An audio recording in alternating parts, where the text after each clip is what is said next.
Inshallah, without further ado, we'll have Bu Podak, inshallah, speak with her main topic for now. Bismillahirrahmanirrahim. Alhamdulillahirrabbilalamin. Wassalatu wassalamu ala asrafil anbiya'i wal mursalin wa ala alihi wa ashabi ajma'in.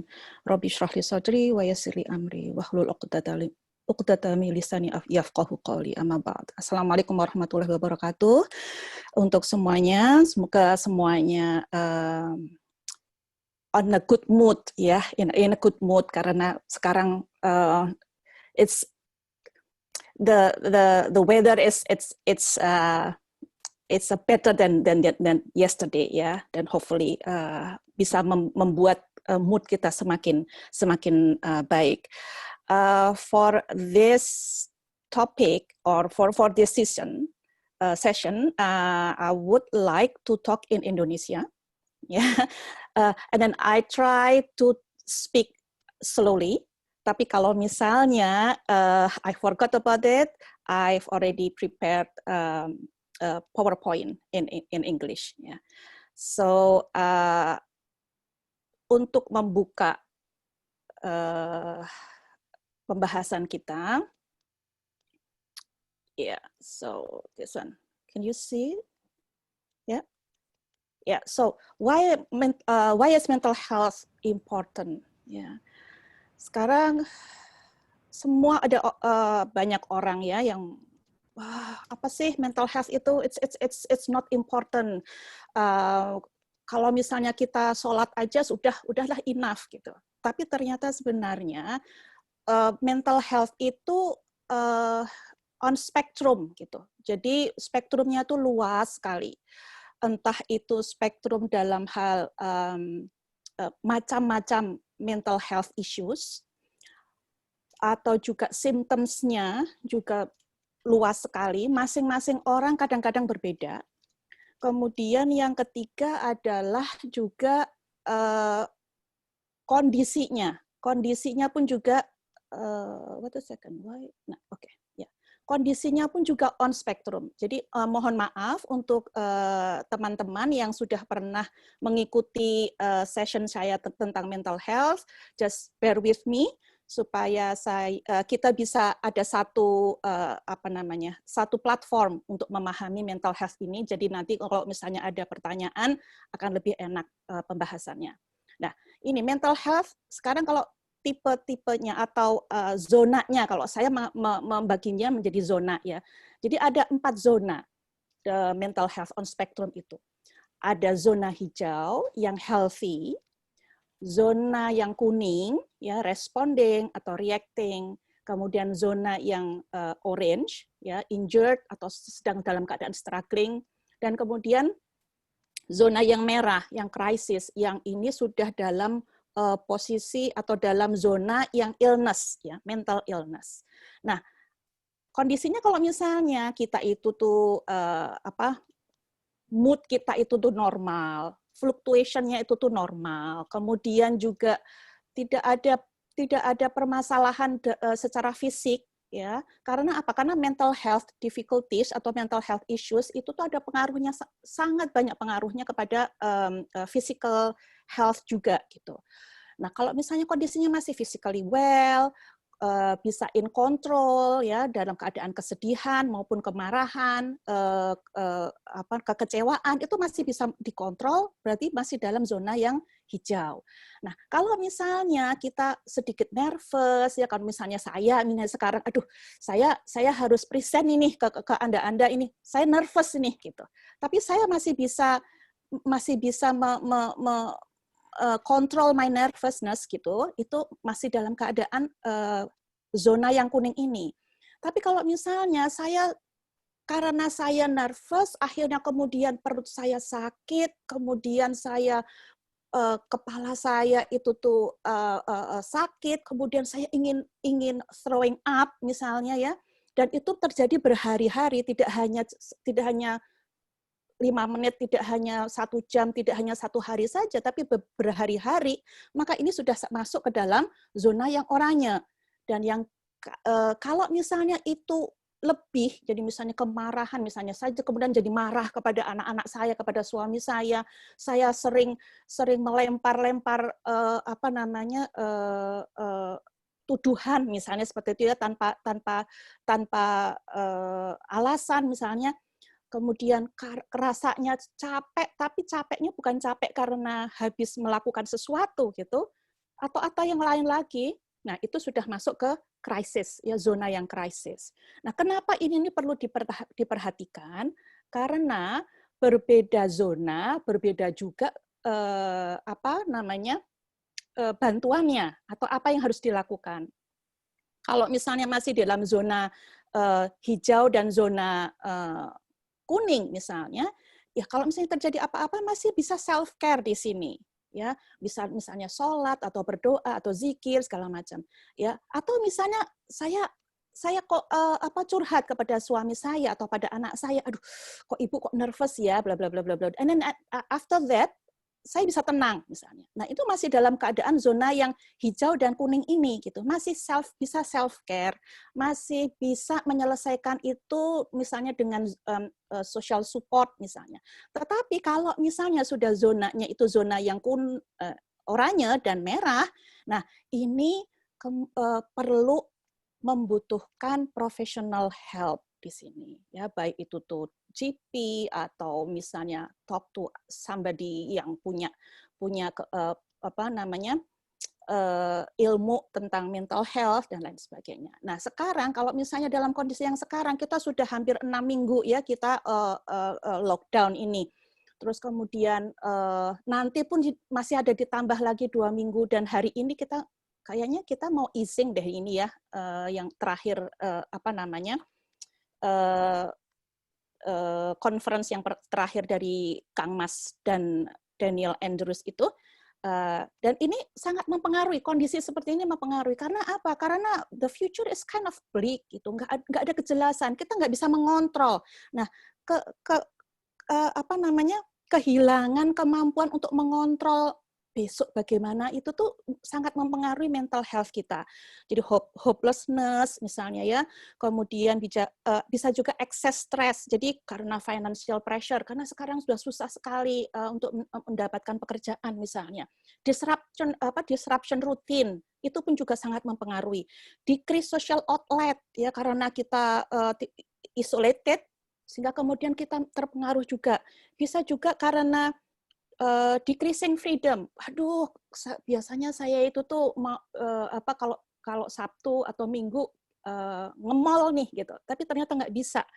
Jadi ada social restriction itu pun juga mempengaruhi mental health issues. Begitu mungkin kira-kira apa namanya untuk introduction-nya Mas Zaki. Nah, silahkan untuk diteruskan.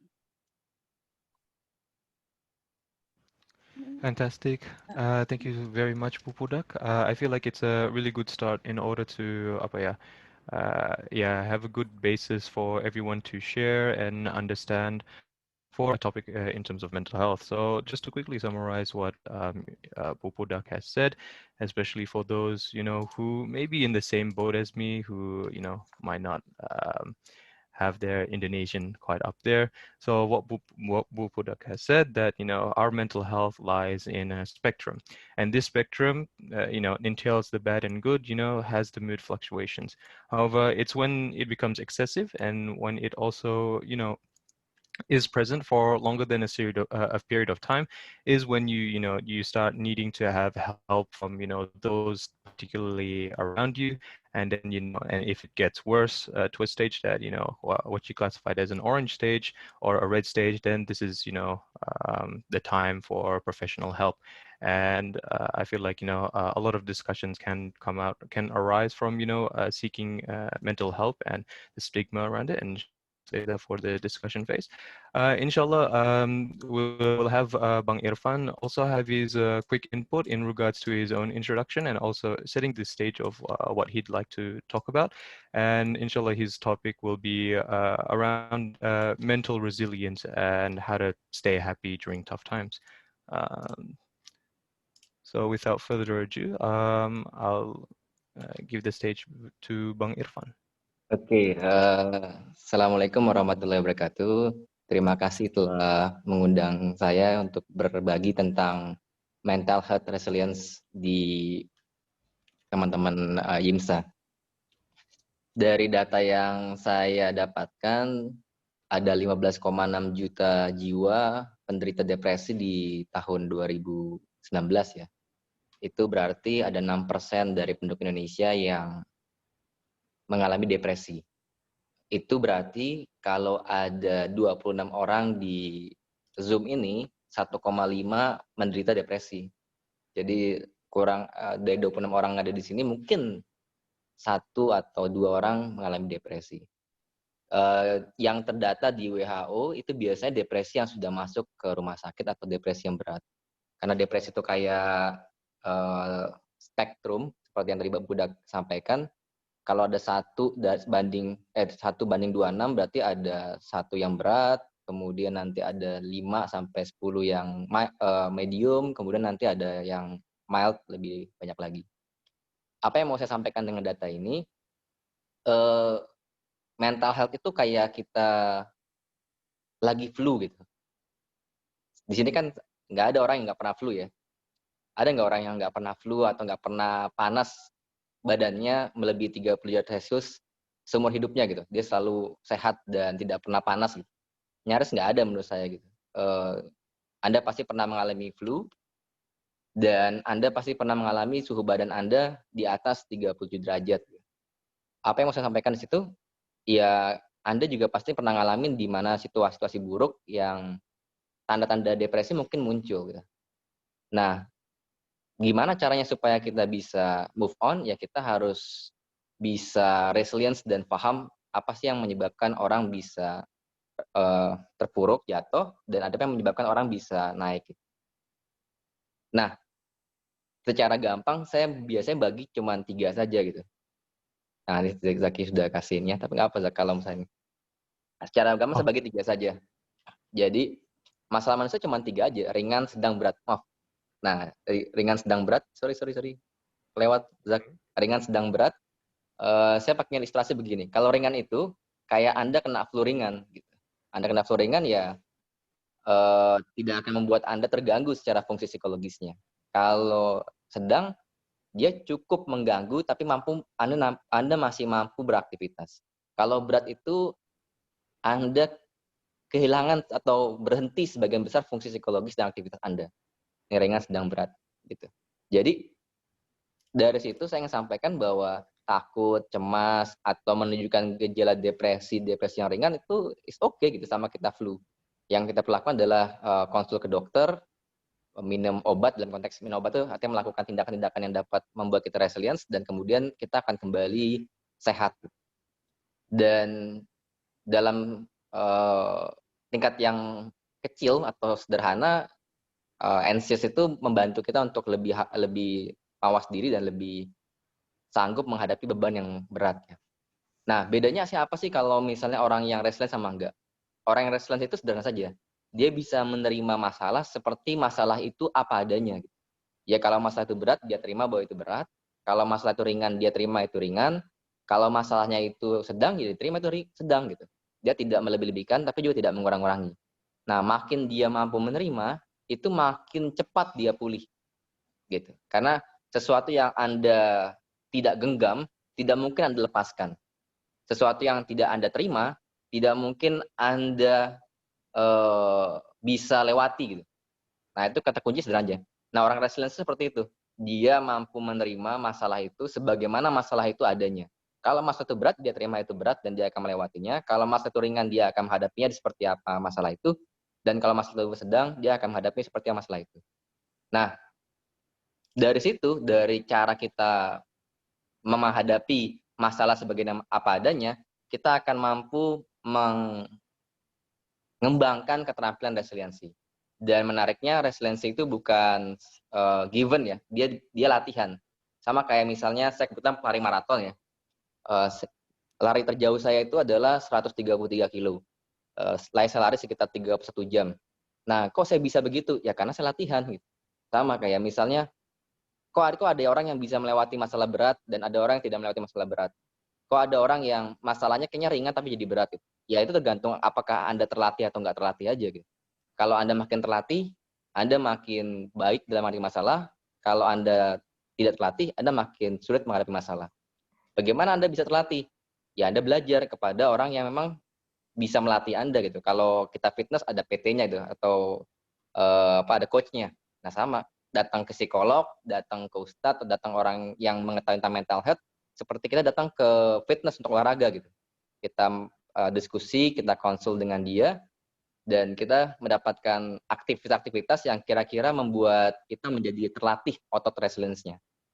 Nah itu kira-kira pembukaan dari saya, Zak.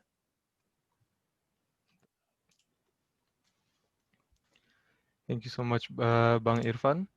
Inshallah, to quickly summarize what Bang Irfan has said, so essentially resilience itself is something that is practiced. However, sometimes the tough things that we go through can sometimes be too difficult, and then that is when we need to seek help. But essentially, harder things will come in, and we're able to handle these harder things once we're more trained and once we're more experienced. So inshallah, with the introductions out of the way, we'll start with more particular discussions that a lot of us are here for.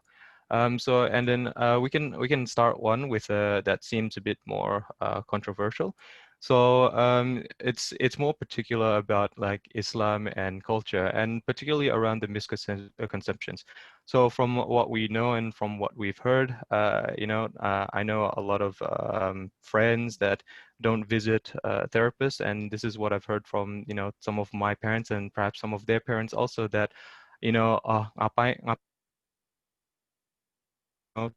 bayar mahal-mahal, it's like paying untuk visiting a doctor, tapi they're not really helping you with anything physical. Ngapain sih, buang uang, right? So inshallah, maybe if either Bopodak or Bang Irfan can kind of like explain, what are these misconceptions that people hold and identify with Islam, and essentially say that what you're lacking is you're not really sick, you're just not connecting as well with Allah. I think I'll pass this question on to Bopodak first. Yeah, thank you, Zaki. Yeah, there are many myths, misunderstandings, stereotypes, attitudes, that surrounds mental illness or mental health issues, mental health difficulties, or for whatever you said, and this results in the judgment, discrimination, and isolation of people with mental health difficulties or mental illness, as well as their families and carer.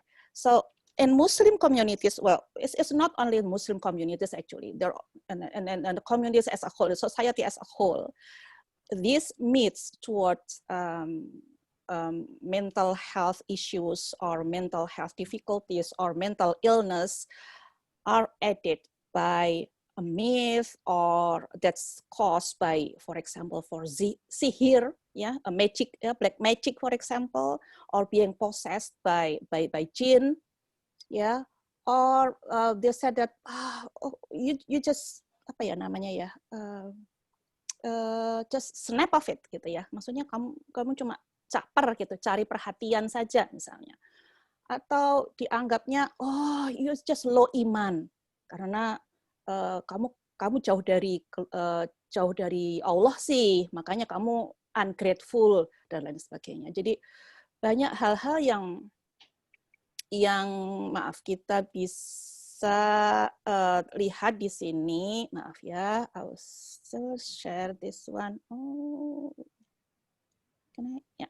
So and kalau misalnya teman kita patah tulang misalnya, terus kemudian kita akan pergi ke visiting him or her, bawa makanan, bawa flowers, bawa cards, get well soon, bla bla bla bla bla, we miss you, dan something like that. But when I have a depression, for example, one of the mental illness, everybody is silence. Nobody wanted to talk about it. It's a taboo gitu. This sangat kasihan untuk orang-orang yang seperti ini, baik itu tuh dari teman-temannya maupun dari keluarganya juga gitu. It's so difficult for them. Karena apa? Karena mereka penderita itu harus menderita atau harus struggling by their own gitu. Mereka membutuhkan support dari lingkungan sebenarnya. Dan ini yang terjadi di masyarakat sekarang, baik itu masyarakat Muslim maupun masyarakat non-Muslim. Kalau masyarakat Muslim bertambah karena apa? Karena ada misunderstanding dari ayat-ayat Quran yang ada, dari hadis yang ada. Karena apa? Karena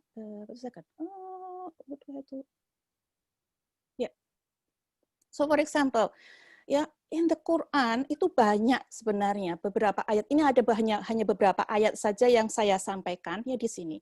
Bahwa in the Quran, Allah is never ever criticize the prophets for feeling sad, for feeling anxious, for feeling worry, because that's part of human being. Kita pun juga harus seperti itu, karena kita itu we are actually was built by cultures, misalnya men don't cry, misalnya gitu, it's not manly, misalnya seperti itu, atau misalnya orang yang lagi nervous malah udah deh kamu itu tuh stop it, something seperti itu. Hal-hal yang seperti itu yang membuat kita itu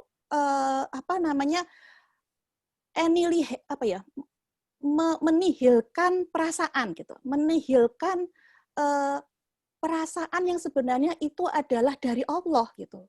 That's fitrah gitu. Fitrahnya manusia itu seperti itu. We are not robot. Tetapi kalau misalnya kita itu tuh kalau waktu kecil kita jatuh, terus kemudian kita nangis, kan? Terus stop it, jangan nangis, udah, stop it kan gitu. Jadi kita seakan-akan diajari sejak kecil bahwa kita nggak boleh nangis. Kita nggak boleh yang namanya showing our weakness gitu. Apalagi dengan kondisi sosial media yang sekarang, everything itu harus perfect gitu. Kita nggak bisa seperti itu.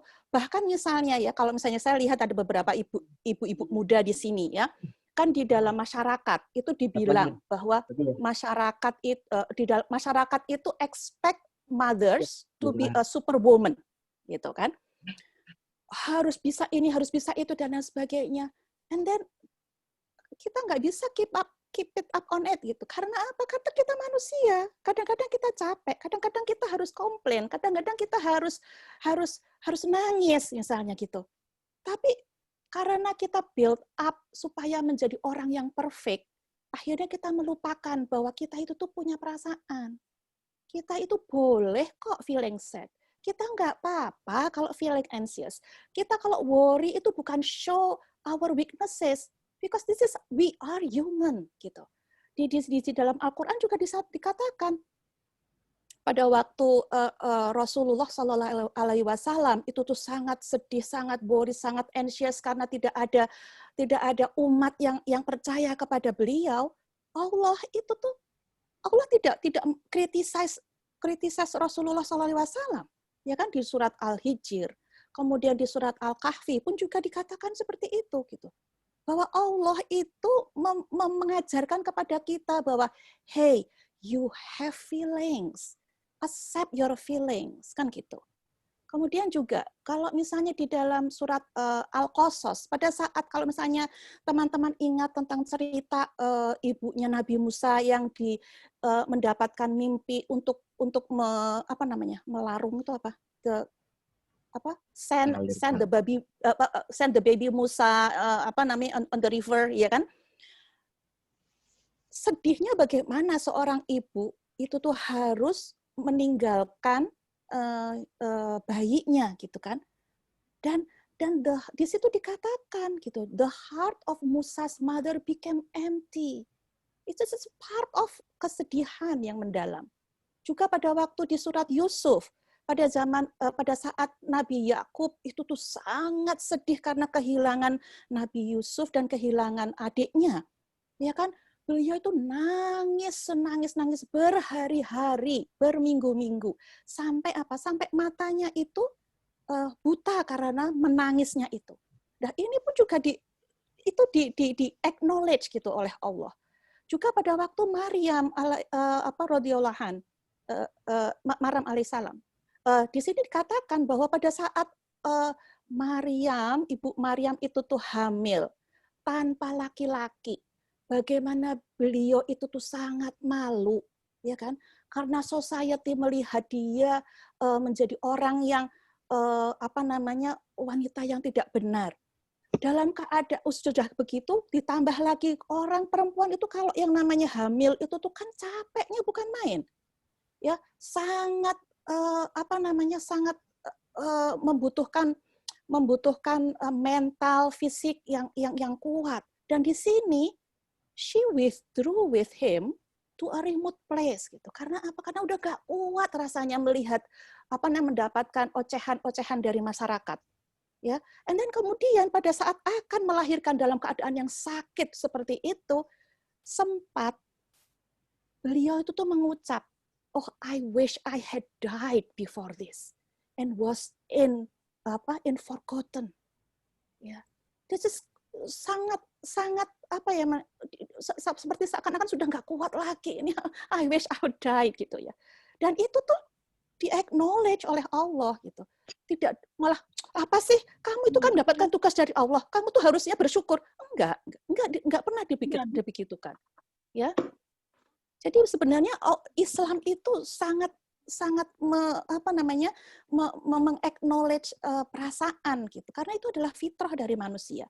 Dan di dalam Al-Qur'an itu malah Allah itu converted prophets instead. Jadi kalau diteruskan tadi ceritanya Maryam tadi, kemudian pada saat Maryam itu tuh mengeluh seperti itu sampai I wish I would die, kemudian Allah itu bersabda, He called her from below her, do not grieve.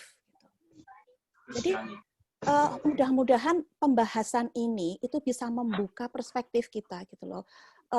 Build our awareness tentang mental health. Jadi saya sangat berterima kasih sekali kepada Yimsa yang mengangkat topik ini gitu. Karena apa? Karena masih banyak perspektif-perspektif yang salah gitu di dalam masyarakat mengenai mental illness ini atau mental health difficulties ini. Karena apa? Karena semua itu tuh expect us to be perfect gitu. We can't. We are human. Itu aja mungkin. Mangga, Zaki. Okay. Alhamdulillah, it's very nice that you touched upon the prophets and our mother Maryam, because sometimes what I feel as though when kadang-kadang when there are people that say perhaps it's just you lack a connection with Allah, salatnya nggak benar, atau ngajinya harus dibanyakin. Kadang-kadang they draw from these experiences, they draw from all these stories about Nabi Muhammad and sahabat-sahabat, and then they say like, oh, you should have been like maybe Abu Bakr, they found they ngaji all the time, and then they never really complained about any mental issues and whatnot. You should be like Omar. He had to focus on wars, and then back then people had so much more to worry about, such as death, disease, and everything like that.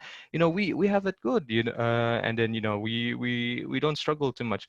Tapi the problem with this thinking, and it's quite nice that you brought it up, that Allah never really judges us for what we do experience, because Allah gave us this experience, all these emotions for us to experience, so that we can definitely learn and grow from them.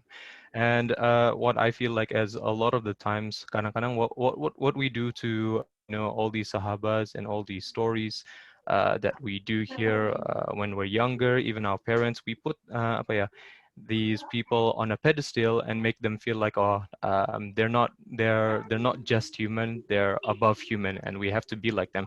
But what I find interesting is that when I also listen to a lot of lectures, such as the one that Bopodak has, and ones that Bang Irfan has, and especially those muftis that really go into the seerah of the Prophet, you see that the Sahabas, the Nabi, these amazing people that we really draw inspiration from, they did struggle with a lot of these mental issues. They, you brought up, you brought up, Yusuf. He did struggle with mental issues for not having his family there and being betrayed by his families, and the problem is when we just think of them as just stories, we don't emotionally connect with them as deep. We don't ask, oh, how would he really react? And it's quite nice that if you do spend some time looking into these things, that they would have reacted just like a human. It's just the difference is that what they did afterwards. Did they confide in someone who knows better? And obviously they have the benefit of either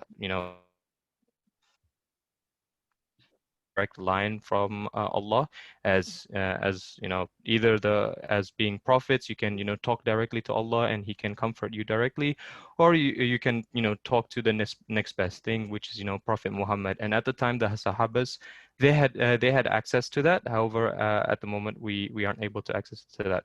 But it's quite a nice thing that that really reveals the, I think, myths around Islam, and potentially what people misconceive about Islam on mental health.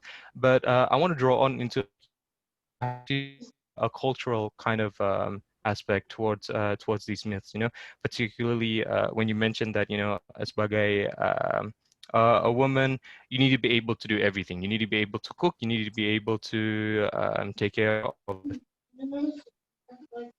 and all these things, whilst you need to obey the husband and not complain, not get angry, and not get emotional. And then when the husband is emotional, you just have to listen to it. But so Inshallah, maybe could we explore these things? What is your particular opinion, Bang Irfan? Maybe if you have some insights about cultural aspects in terms of the mental health that we might be experiencing as Indonesians, or even as international students. Terima kasih Ki. Bu Budak sudah sangat bagus ya menjelaskan tentang mental health dari teammates ya. Saya nambahin aja ya.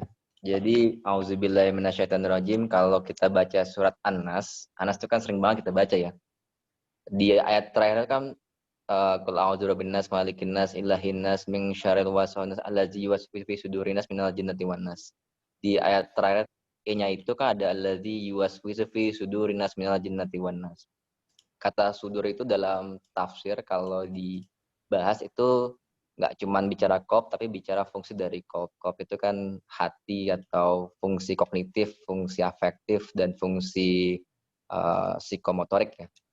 Nah, di situ disebutkan minal jinnati wan nas. Jadi yuwaswisu itu bisa dari jin dan dari manusia. Ya, dari jin ada metodenya untuk menghilangkannya, dari manusia ada metode untuk menghilangkannya. Nah, saya ingin sampaikan bahwa ilmu dan agama dalam Islam itu tidak sekuler ya, tidak dipisah gitu. Jadi orang berilmu adalah orang yang taat kepada Allah, dan orang yang taat kepada Allah adalah orang yang berilmu. Nah, oleh karena itu sama kayak kita di manusia, bahwa ketika orang mental health, dia mengalami kesulitan relasi dengan manusia, dan tentu juga dia punya kesulitan dengan Tuhannya gitu. Jadi kalau kita menterapi orang, kita selesaikan juga masalah dia dengan dirinya, artinya sebagai manusia, dan juga masalah dia dengan Tuhannya sebagai hamba Allah gitu. Apalagi kalau kita sebagai muslim. Kenapa? Karena minal jinnati wan nas. Jinnya beres, nas juga beres gitu. Dan setiap kalau Quran itu kan dia terstruktur ya. Kalau misalnya dia Allah Subhanahu wa taala mengatakan satu terminologi, kita harus pahami bagaimana terminologi itu diterapkan dalam konteks kemanusiaan. Nah, apa yang pernah saya alami sebagai terapi atau psikolog? Saya sendiri sebagai psikolog itu pun datang ke psikolog. Saya minta dites tes yang dilakukan oleh psikolog seperti tes Rorschach. Saya setahun yang lalu minta tes Rorschach. Kenapa saya minta tes Rorschach? Karena kalau sebagai psikolog, seperti dokter yang sekarang harus tes swab per 2 pekan sekali, ya psikolog juga seperti itu. Dia harus mengetes dirinya supaya dia yakin bahwa dia tetap bisa perform dengan baik ketika melayani orang. Saya tes Rorschach, saya pastikan bahwa saya tidak mengalami disfungsi psikologis yang cukup yang diakibatkan oleh pelayanan psikologi saya. Nah, psikolog saja ke psikolog gitu. Kenapa kita ke psikolog? Ya karena kita butuh bantuan orang untuk menyelesaikan masalah kita. Jadi meminta bantuan orang itu justru tanda kita masih sehat mental gitu. Bahwa kita tidak sekedar memahami bahwa kita itu makhluk yang punya kekuatan, tapi kita juga makhluk yang punya keterbatasan. Dan datang ke ahli itu adalah bagian dari kerendahan hati kita untuk kita bagian dari kemauan kita atau kemampuan kita untuk mengenal diri kita sendiri. Karena orang itu kan harus punya 2 hal ya. Dia harus punya yakin diri dan harus tahu diri. Dia yakin dirinya mampu, tapi juga tahu dirinya ada batasan. Sehingga proporsional gitu, balance gitu. Jadi kita datang ke ahli untuk kita dapat feedback dan kita juga memahami diri kita punya kekuatan yang bisa membuat kita survive dari kondisi-kondisi yang paling jelek sekalipun. Nah, kami biasanya di dalam terapi itu selain menangani psikoterapi orang, juga kami secara halus sesuai dengan kemauan orang itu ya, karena ada juga yang tidak tertarik dengan ngomongin Tuhan, jadi tidak bahas kalau dia tertarik, tapi kalau dia tertarik, kami juga minta dia untuk memperbaiki ibadah dia. Ibadah diperbaiki, dan mental health-nya juga diperbaiki. Kenapa? Karena ibadah diperbaiki itu membuat dia, kalau bahasa Quran, minal jinnatnya beres, kemudian mental health-nya diperbaiki itu membuat dia minan nasnya juga beres gitu. Jadi 2 aspek itu beres dua-duanya. Nah, soal yang tadi Zaki bilang, apakah itu cost datang ke ahli? Tentu saja. Menurut saya sih datang ke ahli itu nggak bakalan cost, karena ahli itu membuat kita jauh lebih efektif hidupnya gitu. Sama kayak kita bikin bangunan arsitek, tentu saja membayar arsitek yang handal itu jauh lebih murah dibandingkan kita coba-coba ke arsitek yang tidak handal gitu. Selain karena cost, ya juga karena tidak efisien. Pengalamannya apa? Saya pernah yang paling besar ya, dibayar itu 10 juta pada tahun 2000 apa ya? 2000 apa? 2010 kayaknya, 2010 atau 2009. Pada tahun itu saya dibayar 10 juta untuk 4 kali sesi untuk menterapi seorang yang takut kepada ayam. Kok takut kepada ayam? Iya, takut kepada ayam. Literally ya, takut kepada ayam. Jadi dia tidak bisa makan ayam, tidak bisa melihat ayam, tidak bisa menyentuh hal-hal yang berbau ayam. Literally. Itu padahal orang soleh nih, orang soleh, artinya ibadahnya juga bagus, mengaji juga baik gitu. Tapi dia tidak bisa menyelesaikan ketakutannya dengan ayam. Dia datang ke saya karena waktu itu anaknya mau makan fried chicken dan dia tidak bisa menemani anaknya karena takut dengan ayam itu. Akhirnya datang saya ini butuh bantuan.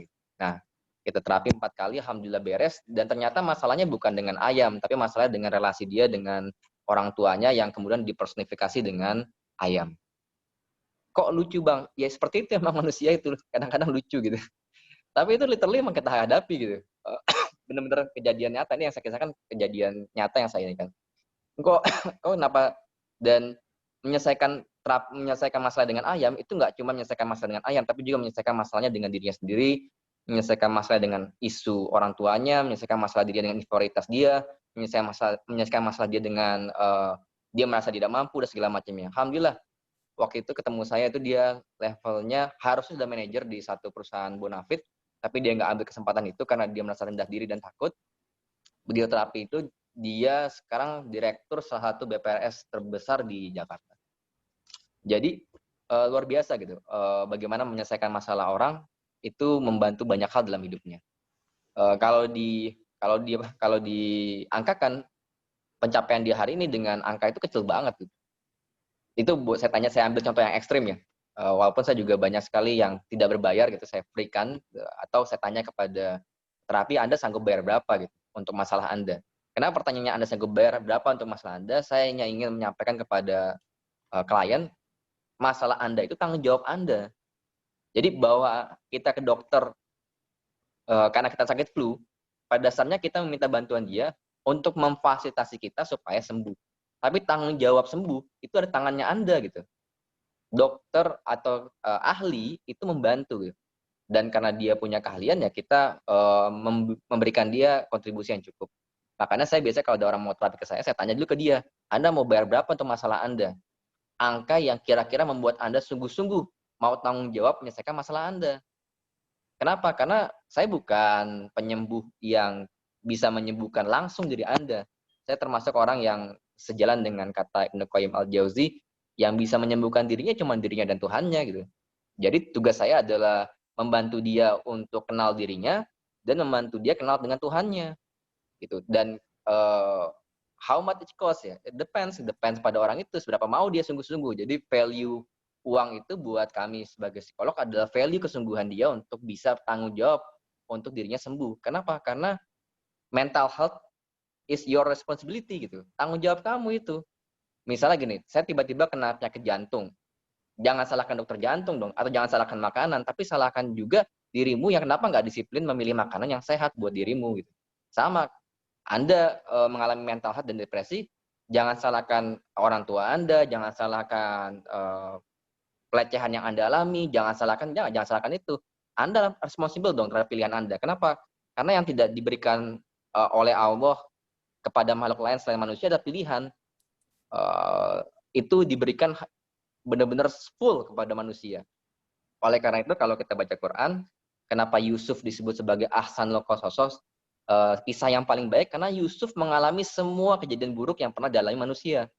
Saya ulangi ya, Yusuf itu mengalami semua kejadian buruk yang pernah dialami manusia.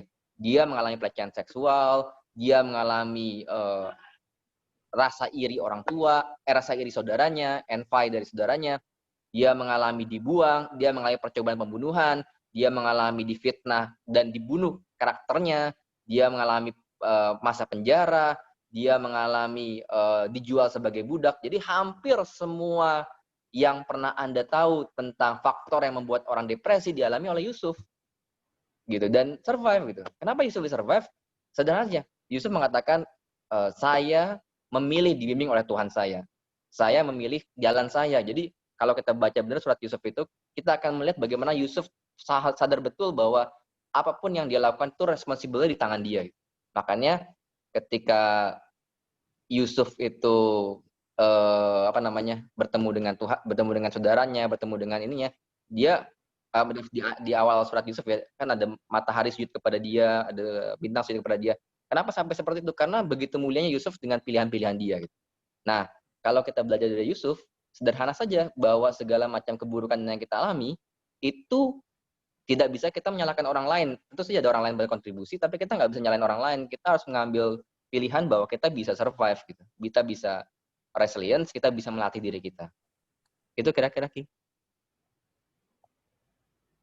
Wow, that's a very, very insightful talk. Thank you so much, Bang Irfan.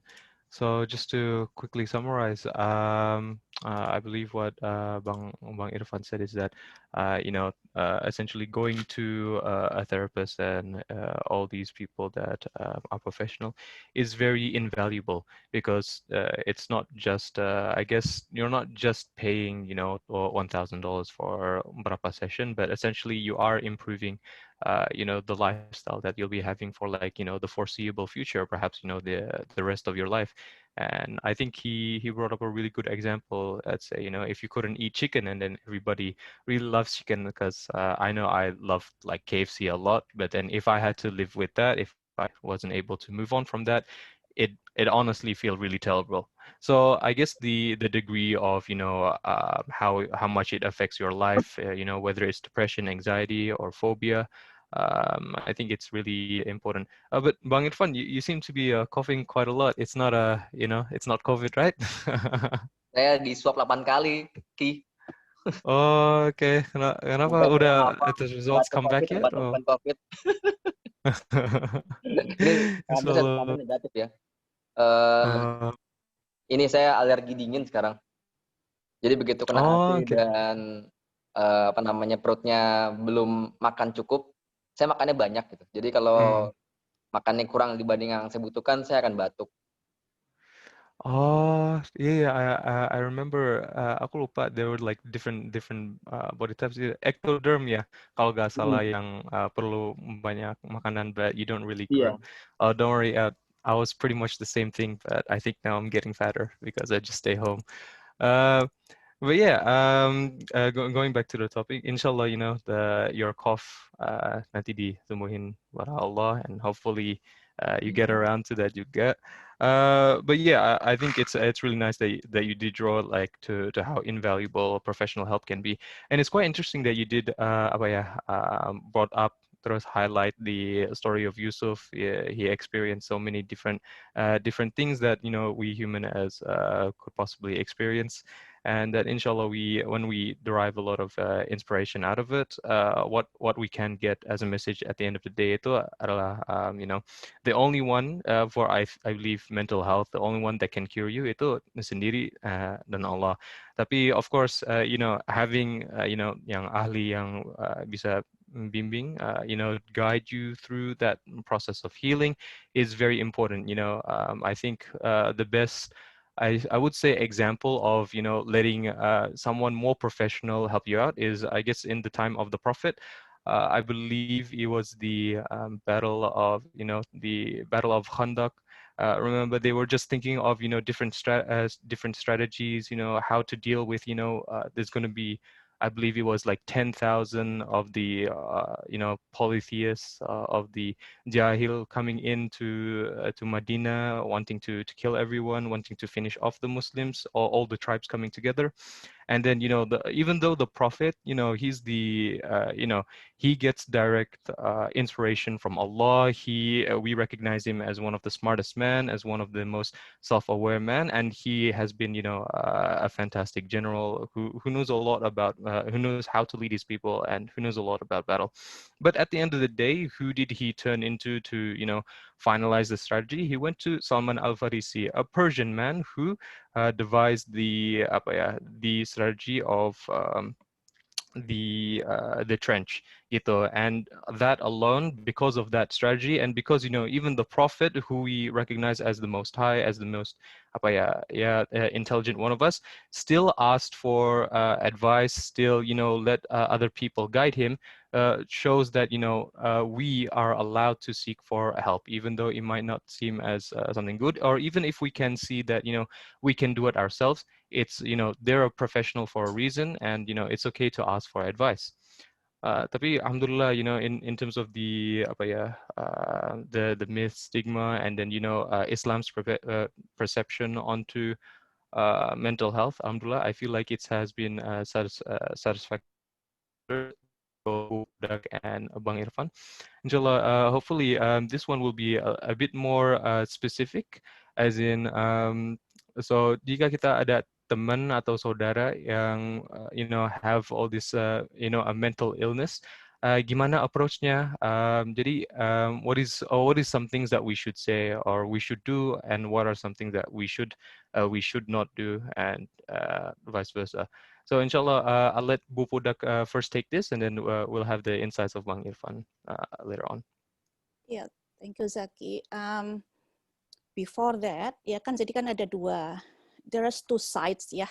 Jadi the first one, the sides of the apa namanya, the sufferer atau penderita, kan. Kemudian yang satunya adalah the other side is the society, keluarga, dan teman dan lain sebagainya.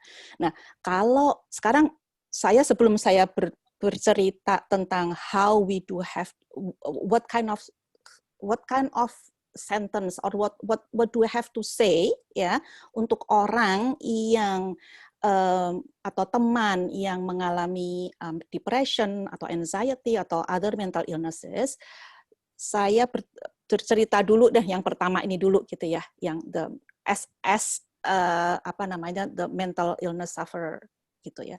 Nah, yang untuk mental illness sufferer ini, untuk menambahkan apa yang disampaikan oleh apa namanya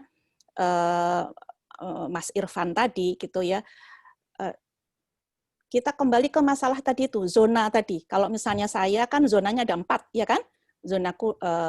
green zone, kemudian yellow, orange, and red zones. Kalau Bang Irfan tadi kan 3 gitu ya, tiga zona.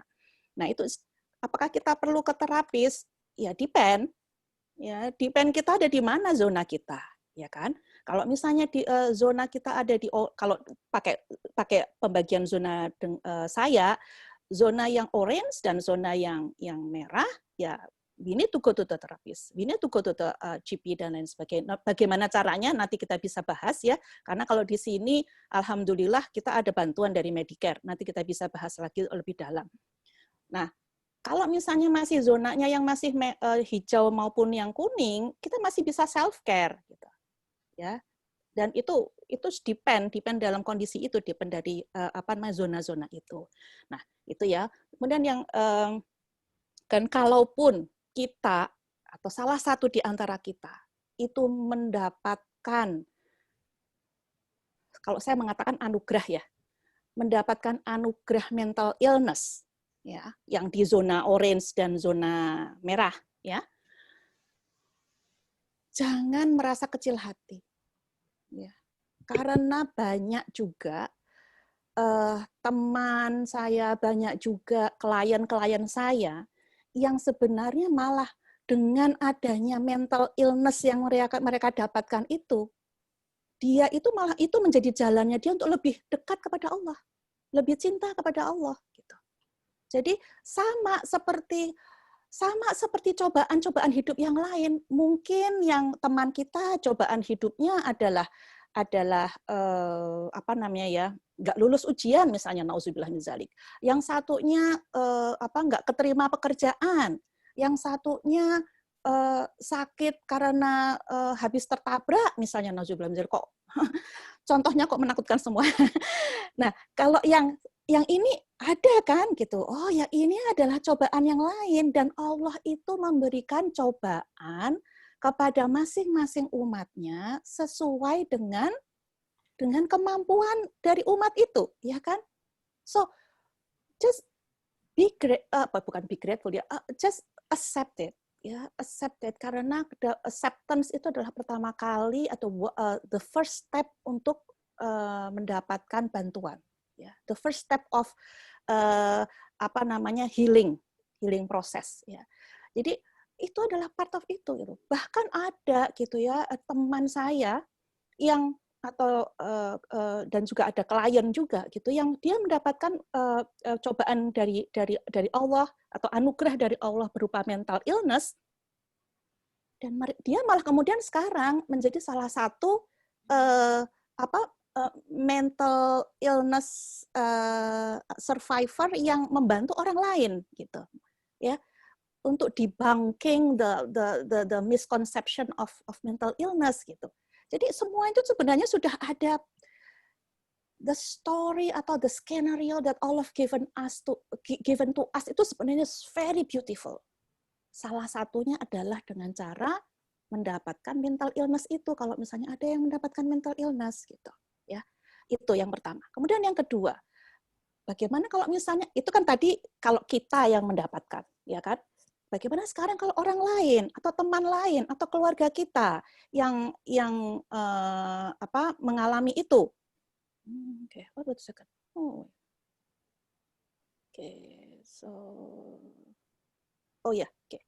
Untuk pergi ke tadi ya, untuk pergi ke, kalau misalnya kita di zona orange atau zona merah, itu seperti ini nih, gitu. Ya, pikiran kita tuh seperti ini. Bagus tuh Bu, ininya. Ya, terima kasih gitu. We can't explain it gitu. Penggambarannya ya. Bagus Bu, cocok tuh. Ini gambar I did this a lot in high school. What does that mean? Exactly gitu kan. Kita nggak bisa, tapi kalau kita masih ada di zona kuning atau zona hijau, kita masih bisa itu tuh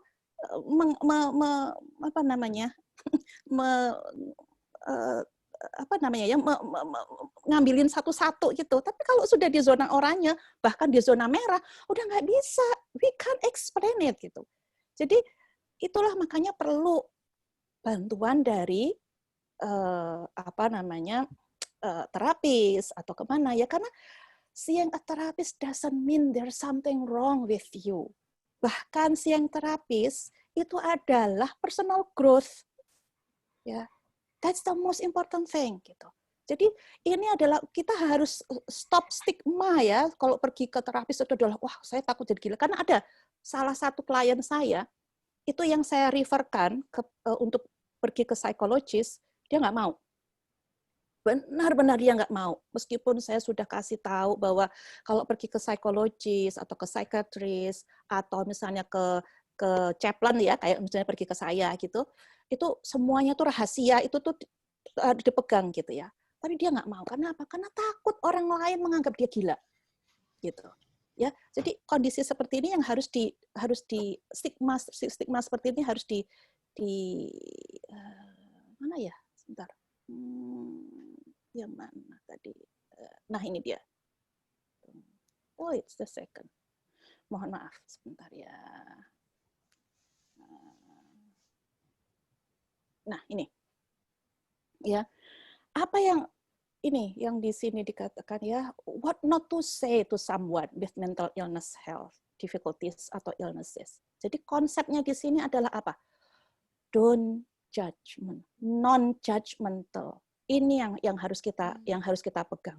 Dan Islam pun seperti itu kan. Islam juga melarang kita untuk judgmental kepada orang lain. Ya. Jadi kalau misalnya ada teman yang datang kepada Anda misalnya ya, dan Anda merasa bahwa oh ini nih sepertinya dia ada mental health difficulties gitu. Jangan sekali-kali mengatakan look on the bright side. Coba tuh lihat di Yaman misalnya. Yaman itu di sana nggak bisa makan, nggak bisa ini, nggak bisa itu. Kamu masih lumayan. Kamu meskipun lockdown tapi kamu masih bisa belanja. Misalnya seperti itu. Jangan sekali-kali melakukan itu kepada orang yang sedang datang kepada Anda gitu. Untuk mencurahkan apa yang ada dalam pikirannya dia. Ya. Jangan gitu. Ya, kemudian bilang be patient atau just read the doa, read more Quran dan lain sebagainya. Ya, ini kan tergantung zona kita ada di mana. Kalau zonanya hijau dan zona kuning, ya read the doa, more do the zikir, sholat, tahajud, komplain kepada Allah misalnya gitu ya, itu udah bisa. Tapi kalau zonanya di orange dan di merah, read the doa, this one atau read more Quran, itu just only one part of the solution gitu. Jadi jangan mengatakan seperti itu, or just snap of it gitu ya. Jangan ya, karena semua ini ya, ini hanya beberapa contoh saja, tapi intinya adalah please refrain from making judgments on the person's spirituality. Karena your struggle itu doesn't relate to with your faith.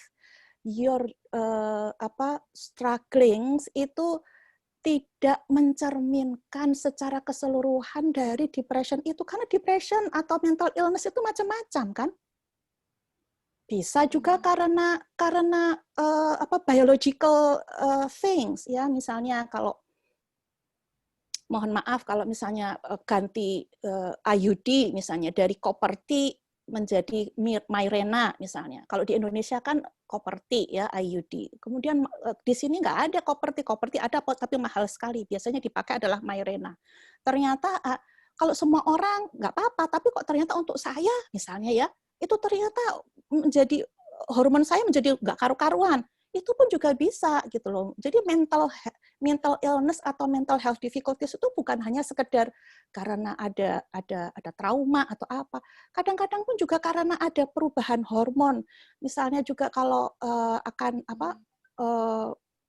premenopause misalnya, itu pun juga satu orang nggak apa-apa gitu. Tapi untuk orang lain dia mengalami itu gitu.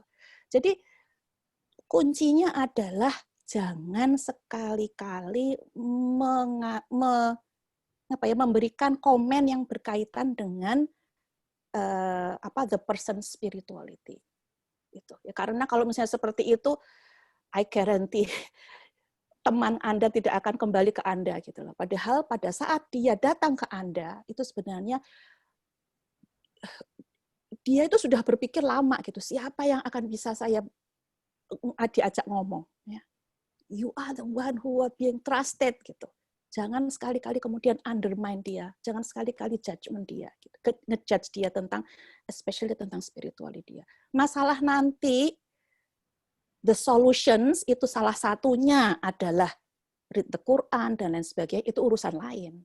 Tapi jangan sekali-kali ngejudge imannya orang karena strugglingnya dia dengan mental health issues-nya dia, gitu. Ya, Saya setuju itu. All right. Terima kasih. I was really that was good. Alhamdulillah. Very apa ya? I guess it's really relevant to us, particularly in YIMSA, just because the other purpose of of YIMSA, aside from having nice events and also introducing really people that are professional in their fields to give good and insightful talks, is we also are there for solidarity. I forgot the Indonesian word. Unity, making sure that we're all okay. And I guess as I've been in YIMSA, I think is third year now. I've experienced the people who have come forward and I think come forward at a time where they just feel really depressed, and I have to confess that some of them I feel as though maybe I didn't deal as well, and some of them I feel as though, alhamdulillah, I think looking back at the situation, I might have helped this person. But definitely I can agree with what Bu Podak said, when you are struggling and when you're suffering from a lot of these things, these people will hide it, will hide it for quite a long time. And the fact that they did approach you means that they see something that okay, this person I feel comfortable and safe enough to perhaps start looking out, and perhaps they don't even understand that what their situation is right now, and that is why they even come for you to I believe venting is a process to kind of untangle your thoughts and make it more understandable. But they probably when they ask you for advice, they probably just want to understand themselves better and why they think like this. But it's really nice that Bu Podak was able to draw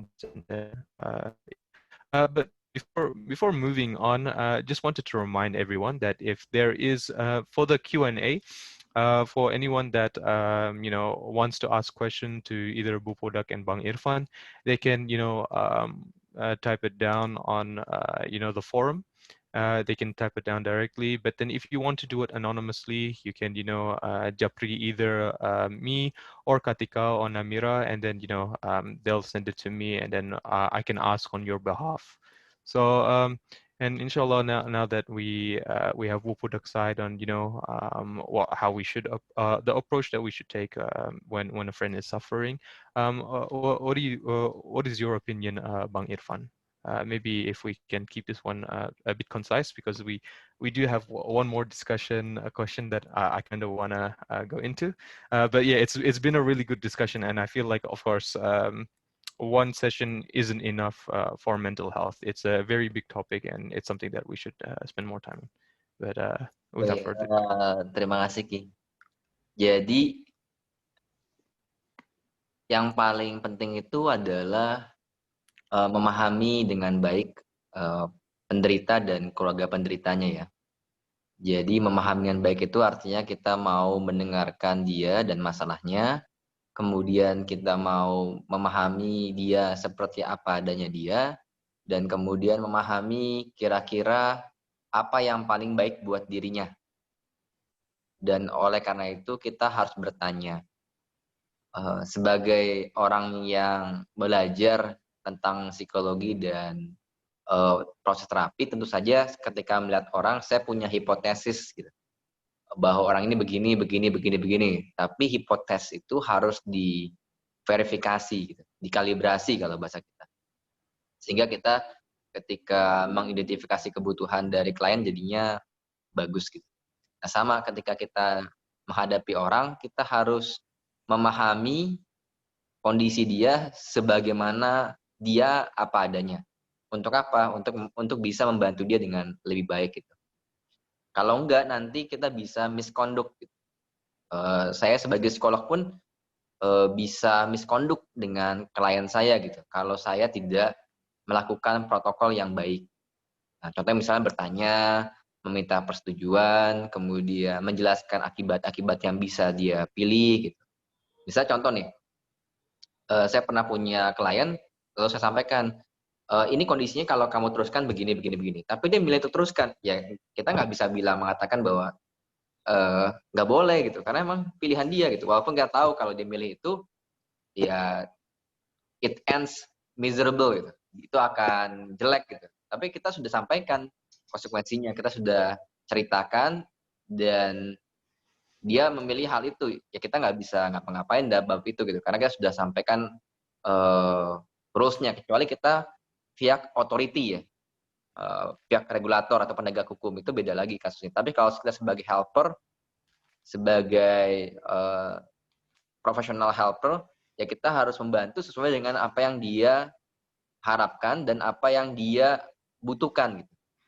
Itu kata kuncinya gitu. Karena kita bukan authority. Nah, jangan kita menjadi authority. Maksudnya gitu. Kalau kita bukan authority, jangan menjadi authority. Paham maksud saya? Kita melarang dia, tapi kita tidak punya authority untuk melakukan hal itu gitu. Misal contoh, ini baru-baru kejadian, misalnya ada orang bertanya gitu, saya sedang dekat dengan orang dan orang ini sudah berkeluarga, gimana tuh? Ya kan saya jelaskan kan, kalau kamu dekat begini kondisinya seperti ini, kalau ini kondisi begini, kalau konsekuensinya begini, saran saya begini.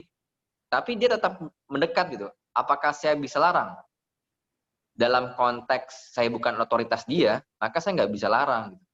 Karena itu pilihan sadar dia ya, atau pilihan yang dia pilih. Tapi sebagai profesional, saya akan jelaskan dengan baik konsekuensi yang terjadi pada dia gitu. Kalaupun dia lakukan dan kemudian dia datang lagi ke kita setelah dia lakukan itu, kita nggak bisa bilang begini, kan udah gue bilang, apa lo coba, nggak bisa bilang gitu. Walaupun kejadiannya begitu. Saya ada berapa kali tuh, kan udah saya bilang kayak begitu. Cuma saya diem aja, saya nyim dalam hati aja. Ya karena emang kita kan sudah lihat gitu polanya, patternnya kan ada. Kalau patternnya begini kamu terusin ya jadinya begini gitu. Kita kan hanya menjelaskan pattern. Pattern yang ada itu kita jelaskan. Berapa kali tuh saya jelaskan, terus dia memilih untuk tetap menjaga pattern itu, ya tentu saja kena gitu. Itu mah seperti misalnya gini, Anda bakar sesuatu, kemudian Anda taruh tangan Anda di sana, secara sunatullah Anda pasti kebakar, itu mah sudah patternnya gitu, sudah sunatullahnya begitu. Nah tugas kita kan sebelum Anda menyentuh api itu, kita sampaikan, Mas atau Mbak, nyentuh api itu kebakar, sakit loh kebakar, dan kebakar itu ada bekasnya begini, begini, begini. Saran saya, jangan nyentuh. Gitu kan, gitu saran saya nih. Oke ya, kalau dia setuju, kita tinggal, oke, kalau udah setuju, behavior-nya ini loh, tingkah lakunya ini loh.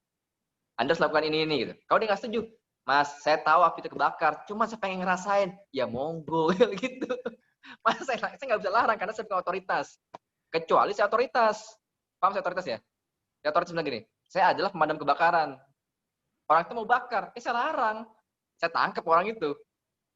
Tapi karena saya bukan authority, dan pada posisi itu saya bukan authority, saya tidak bisa melakukan hal itu. Gitu. Nah itu yang dilakukan oleh profesional ya. Dia menjalankan sesuatu sesuai dengan otoritas yang ada di dirinya. Otoritas saya adalah membantu dia, memfasilitasi dia, bukan menangkap dia gitu. Tapi kalau otoritas saya menangkap dia, saya tangkap. Paham maksud saya ya? Bisa dihayati ya, maksud saya gitu. Nah, itu cara kita menangani orang dengan mental illness dan depression. Mental illness dan depression itu pasti ada pattern-nya. Ada polanya gitu, ada tingkah laku yang dia lakukan secara berulang-ulang. Jadi kita nggak bisa mengatakan bahwa mental illness itu tidak ada predisposisinya, itu nggak mungkin gitu. Orang pasti punya predisposisinya, punya tingkah laku yang kemudian menjadi kebiasaan, kemudian menjadi ritual, dan kemudian menjadi adiktif. Nah, untuk bisa dia pulih, ya dia harus kembali melakukan tingkah laku sehingga menjadi kebiasaan, menjadi ritual sehingga adiktif gitu. Kita ini kan pasti adalah para pecandu. Wah, kalau bahasa gampangnya ya. Kalau ada yang suka baca buku filsafat kan Karl Marx mengatakan agama itu candu. Saya sih nggak sepenuhnya salah juga dia ngomong begitu. Karena secara psikologis setiap kita pasti punya hobi sesuatu gitu, punya kesukaan sesuatu gitu yang buat kita candu gitu. Anda yang senang sholat malam, Anda pasti mengalami kalau nggak sholat malam ya kayaknya ada yang hilang gitu. Itu kan candu yang luar biasa menurut saya itu. Sehingga ada orang bangun pagi-pagi, apalagi kalau di Australia lagi winter tuh. Aduh, Masya Allah dinginnya luar biasa itu. Bangun malam-malam dan sholat gitu kan. Gila juga tuh orang gitu. Kalau dia bukan candu akan kebaikan, dia tidak akan melakukan hal itu. Sama kayak kita punya kebiasaan menyantuni anak yatim. Apalagi di situasi yang sulit ya, tetap menyantuni anak yatim. Menyantuni anak yatim kan sebenarnya bukan sekedar kita senang menyantuni, tapi juga kita gembira gitu. Bahkan kalau dalam jurnal ilmiahnya ada The Science of Giving ya. Bagaimana giving itu secara psikologis, riset longitudinalnya mengatakan bahwa orang yang biasa memberi lebih sehat mental. Itu proven ada di jurnal ilmiah Q1 kalau yang suka baca-baca itu. Nah, apa yang mau saya sampaikan, ketika kita menghadapi orang yang mental illness, kita harus pahami bahwa dia sedang melakukan satu pattern, satu pola tertentu. Nah, tugas kita adalah memahami dan menerima atau mendengarkan apa sih yang ada dalam pikiran dia tentang dirinya dulu. Sehingga dia bisa kita pahami dengan baik. Kenapa kita harus tahu paham pikiran dia tentang dirinya? Karena dengan kita memahami pikiran dia tentang dirinya, kita sudah setengah membantu dia. Termasuk membantu keluarganya. Dan karena manusia ini unik ya, kita harus sabar-sabar gitu. Dengan manusia ini.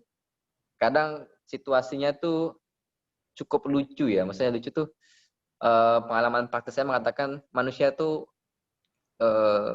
karena dia bebas memilih ya, kadang-kadang dia memilih hal yang membuat dia jadi lucu di hadapan dirinya sendiri gitu. Kalau nggak saya bilang konyol gitu ya. Dan akibatnya kelucuan-kelucuan itu kalau dilakukan terus-menerus membuat dia nggak lucu lagi. Situasi yang akibatnya membuat dia jadi sakit atau membuat dia jadi tidak mental health gitu. Itu kira-kira. Mantap. Okay, so inshallah, I'd really like to make a summary, but we're actually running short on time because we have a Q&A and then we have a Kahoot right after. So just last to close out this discussion phase, there one more ini lebih practical. Jadi either if you find yourself, maybe experiencing, a red or orange zona, or as how Bang Irfan would put it, a berat kind of phase. If you experience this, what are the first steps atau kayak what are some organizations atau what are some very practical, very real things that we can do to seek out professional help? And at least one of them I know with my friend, dia lagi interning di Beyond Blue. And Beyond Blue is a kind of like a helpline. So if you are feeling depressed or anxious, or if you have other different things, you call these up, and then you'll have a free quick consultation with someone, and it'll just be someone on the other side listening to you.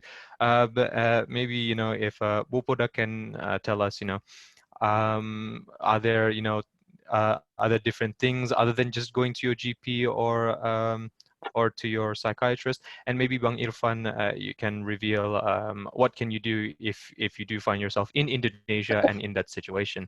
We'll start off with Bupoda. Terima kasih. Ya, di sini saya sudah memberikan something ya.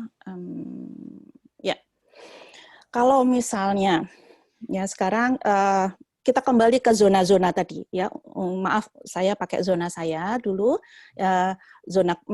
Kalau misalnya zonanya hijau dan zonanya kuning, itu bisa self care ya. Self care itu bisa misalnya kalau dalam keadaan sekarang kayak kita kok moody misalnya, terus kemudian kita keluar, kemudian kita jalan-jalan ke park, cari sinar matahari misalnya, itu sudah, terus kemudian setelah itu kita bisa enakan lagi, it means that kita posisinya di zona yang kuning atau zona yang hijau gitu. Karena apa? Karena kurang vitamin D, ya, lack of vitamin D itu bisa membuat depression juga gitu. Ya, makanya kenapa kalau di sini winter time itu banyak orang yang menambah pakai suplemen ya, pakai vitamin D suplemen gitu. Karena apa? Karena untuk menjaga supaya tidak kena depression karena kekurangan sinar matahari. Nah, tapi kalau misalnya kita ada di zona yang orange atau bahkan di zona yang merah, maka yang harus dilakukan adalah admit, accept bahwa kita itu dalam keadaan bahwa we are struggling gitu. Kita jangan toughen up gitu ya, karena society dan kita pun juga tinggal atau grown up dengan kondisi yang bahwa kita harus toughen up ya. Sekarang kita it's okay to be sad. It's okay kita itu tuh ada mental health issues gitu. Karena itu adalah caranya Allah mencintai kita gitu. Caranya Allah meminta kita untuk kita lebih dekat kepada Allah gitu. Ya. Kalau misalnya within 24 hours seperti yang tadi saya katakan ya, kalau misalnya within 24 hours kita bisa self help atau self care, berarti kan masih di zona kuning. Tapi kalau misalnya within 24 hours itu tidak bisa self-care, please within the next 48 hours, ya, itu Anda pergi ke somebody. Ya, misalnya bisa ke your friends, bisa your parents, bisa your spouse, anybody you trusted. Ya, yang punya knowledge tentu saja, yang punya knowledge tentang mental health. Karena mohon maaf ya, karena tidak semua orang punya knowledge yang cukup tentang mental health, even ustadz gitu. Ya, mohon maaf sekali. Kadang karena kemudian akhirnya timbul yang tadi judgmental dan lain sebagainya tadi gitu ya. Dan bahkan friend itu kadang-kadang malah bisa juga saya datang ke teman yang sebenarnya saya tidak dekat dengan dia, tapi saya merasa bahwa si X ini nyaman deh kalau saya curhat misalnya gitu. That's okay gitu ya. Jadi talk to those around you. Kalau misalnya ternyata itu tidak bisa membantu, ya talk to your GP. Makanya sangat perlu yang namanya punya GP, ya yang punya quote and quote chemistry dengan kita gitu. Karena apa? Karena GP itu sebenarnya tempat kita itu tuh ngeluh apapun juga gitu, ya. Dan itu semuanya itu tuh rahasia, akan dijaga rahasianya oleh GP kita itu. Saya itu punya GP ya, GP yang lama karena kemudian dia sudah sepuh, sudah tua dan kemudian dia pensiun. Tapi pada waktu anak-anak saya masih kecil, ya. Misalnya waktu itu anak saya umur 3 tahun gitu ya, anak yang saya yang masih kecil masih 3 tahun. Kalau dia panas ya, padahal dia itu kalau panas itu dia pasti akan menjurus kepada step gitu ya, fit gitu ya. Nah, itu kalau misalnya dia sakit, kita ajak pergi ke GP saya itu ya, GP kami, GP keluarga. Itu sekedar dibukakan pintu oleh GP saya itu dan kemudian oh how are you my special guest, itu saja anak saya yang sedang sakit itu sudah kemudian langsung dreng gitu, sudah gembira lagi gitu. Dan kegembiraan itu adalah merupakan salah satu obat. Jadi makanya sangat perlu sekali Anda masing-masing punya GP keluarga yang punya chemistry, ya, yang punya Anda nyaman gitu loh untuk ngobrol apapun dengan dia. Jadi apalagi di sini ya, beda dengan di Indonesia. Kita mau datang ke GP bulk bill itu kan nggak usah bayar karena kan kita punya asuransi kan, ada Medicare. Jadi apapun yang mau ngeluh apapun juga kan sebenarnya ke GP itu kan kita nggak bayar. Ya, jadi jangan sampai punya pemikiran seperti orang Indonesia di Indonesia yang aduh kalau misalnya saya ke GP nanti aku harus bayar dong, padahal aku cuma ngeluh something yang unnecessary misalnya ya, menurut Anda unnecessary gitu. Enggak, di sini boleh nggak apa-apa gitu loh ya. Dan kalau misalnya GP itu merasa bahwa Anda membutuhkan bantuan profesional untuk mental health issues-nya Anda, nanti GP itu akan melakukan assessment tentang kondisi your mental health. Dari hasil itu nanti GP itu akan bisa menyarankan apakah perlu direferkan ke psikologis atau ke psikiatris atau tidak perlu misalnya. Ya, dan itu pun untuk pergi ke psikologis kalau direferkan oleh GP ya untuk pergi ke psikologis itu di-cover oleh Medicare, mendapatkan bantuan dari Medicare untuk 10 kali sessions. Ya. Kalau bahkan kalau sekarang pada zaman isolation ini itu ditingkatkan oleh pemerintah menjadi 20 times sessions. Ya, yang di-cover oleh Medicare. Coverage Enak Medicare banget ini tidak. budak di Melbourne. Alhamdulillah gitu, alhamdulillah karena di sini tuh Luar sekarang biasa ya. pemerintah ya, karena pemerintah itu sangat concern tentang mental health. Even kalau misalnya ada misalnya saya bekerja sebagai employee ya, kemudian saya itu tuh punya penyakit depression misalnya, saya bisa bilang kok sama bos saya bahwa I need sometimes gitu, karena saya kena nih, kembali lagi nih depresi saya gitu ya. Itu bos itu punya kewajiban untuk memberikan waktu 1 hari untuk off, ya. Wow, luar biasa budak. Alhamdulillah gitu. Nggak semua perusahaan, kalau yang saya tahu saya sih ada beberapa company ya yang memberikan layanan psikologis gratis, tapi emang nggak semua perusahaan ya. Luar biasa. Dan ini kita pada saat kita mengatakan seperti itu kepada bos kita, itu kita tidak punya rasa takut untuk dijudge gitu loh. Bahwa my struggling itu ada pengaruhnya dengan my performance misalnya gitu. Enggak gitu. Iya, Karena itu ya yang seperti itu tadi ya seperti flu biasa ya, atau misalnya seperti ada orang yang kena diabetes ya.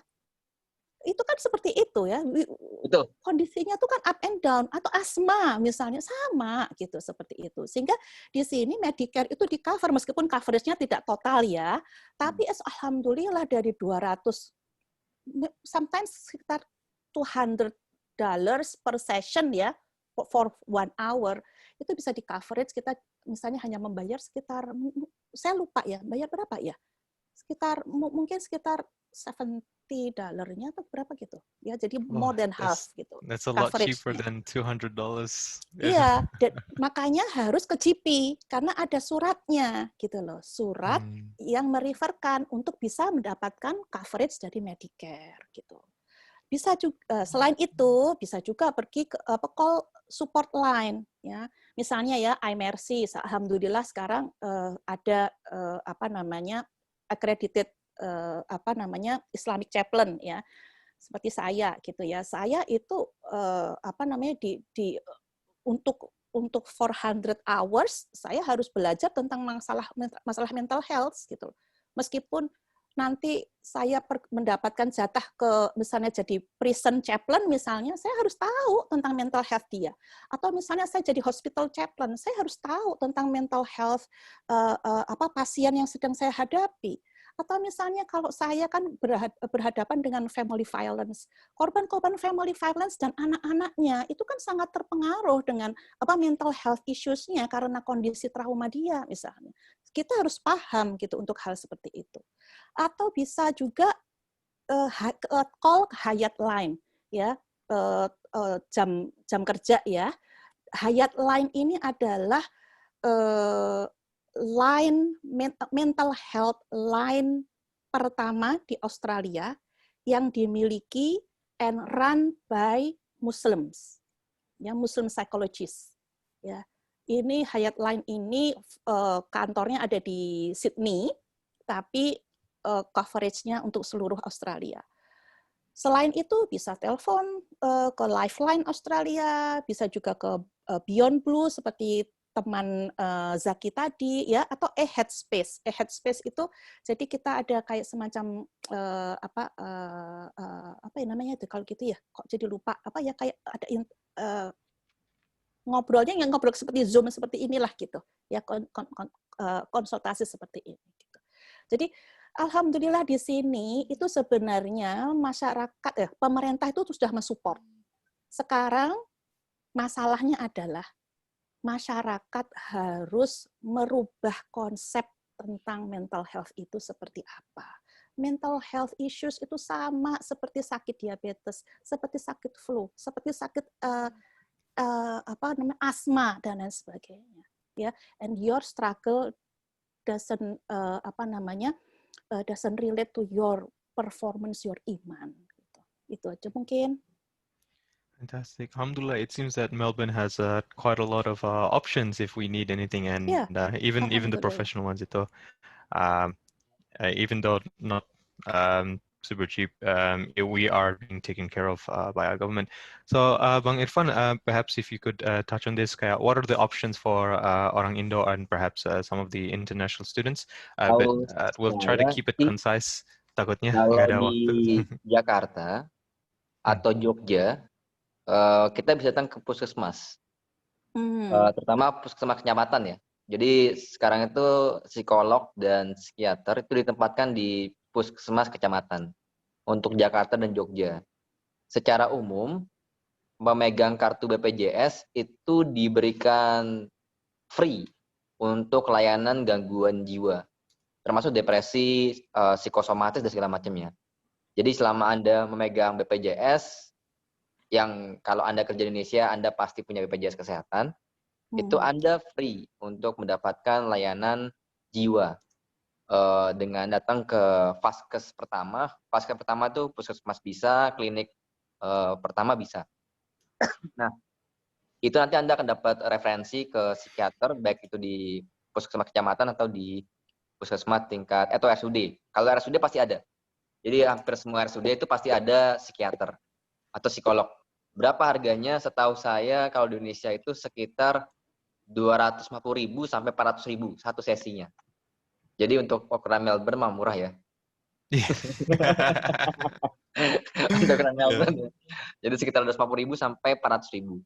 Kalau kamu ke RSUD itu pasti ada. Tapi kalau ke swasta range-nya antara 500.000 sampai 1 juta. Kalau swasta ya, setahu saya.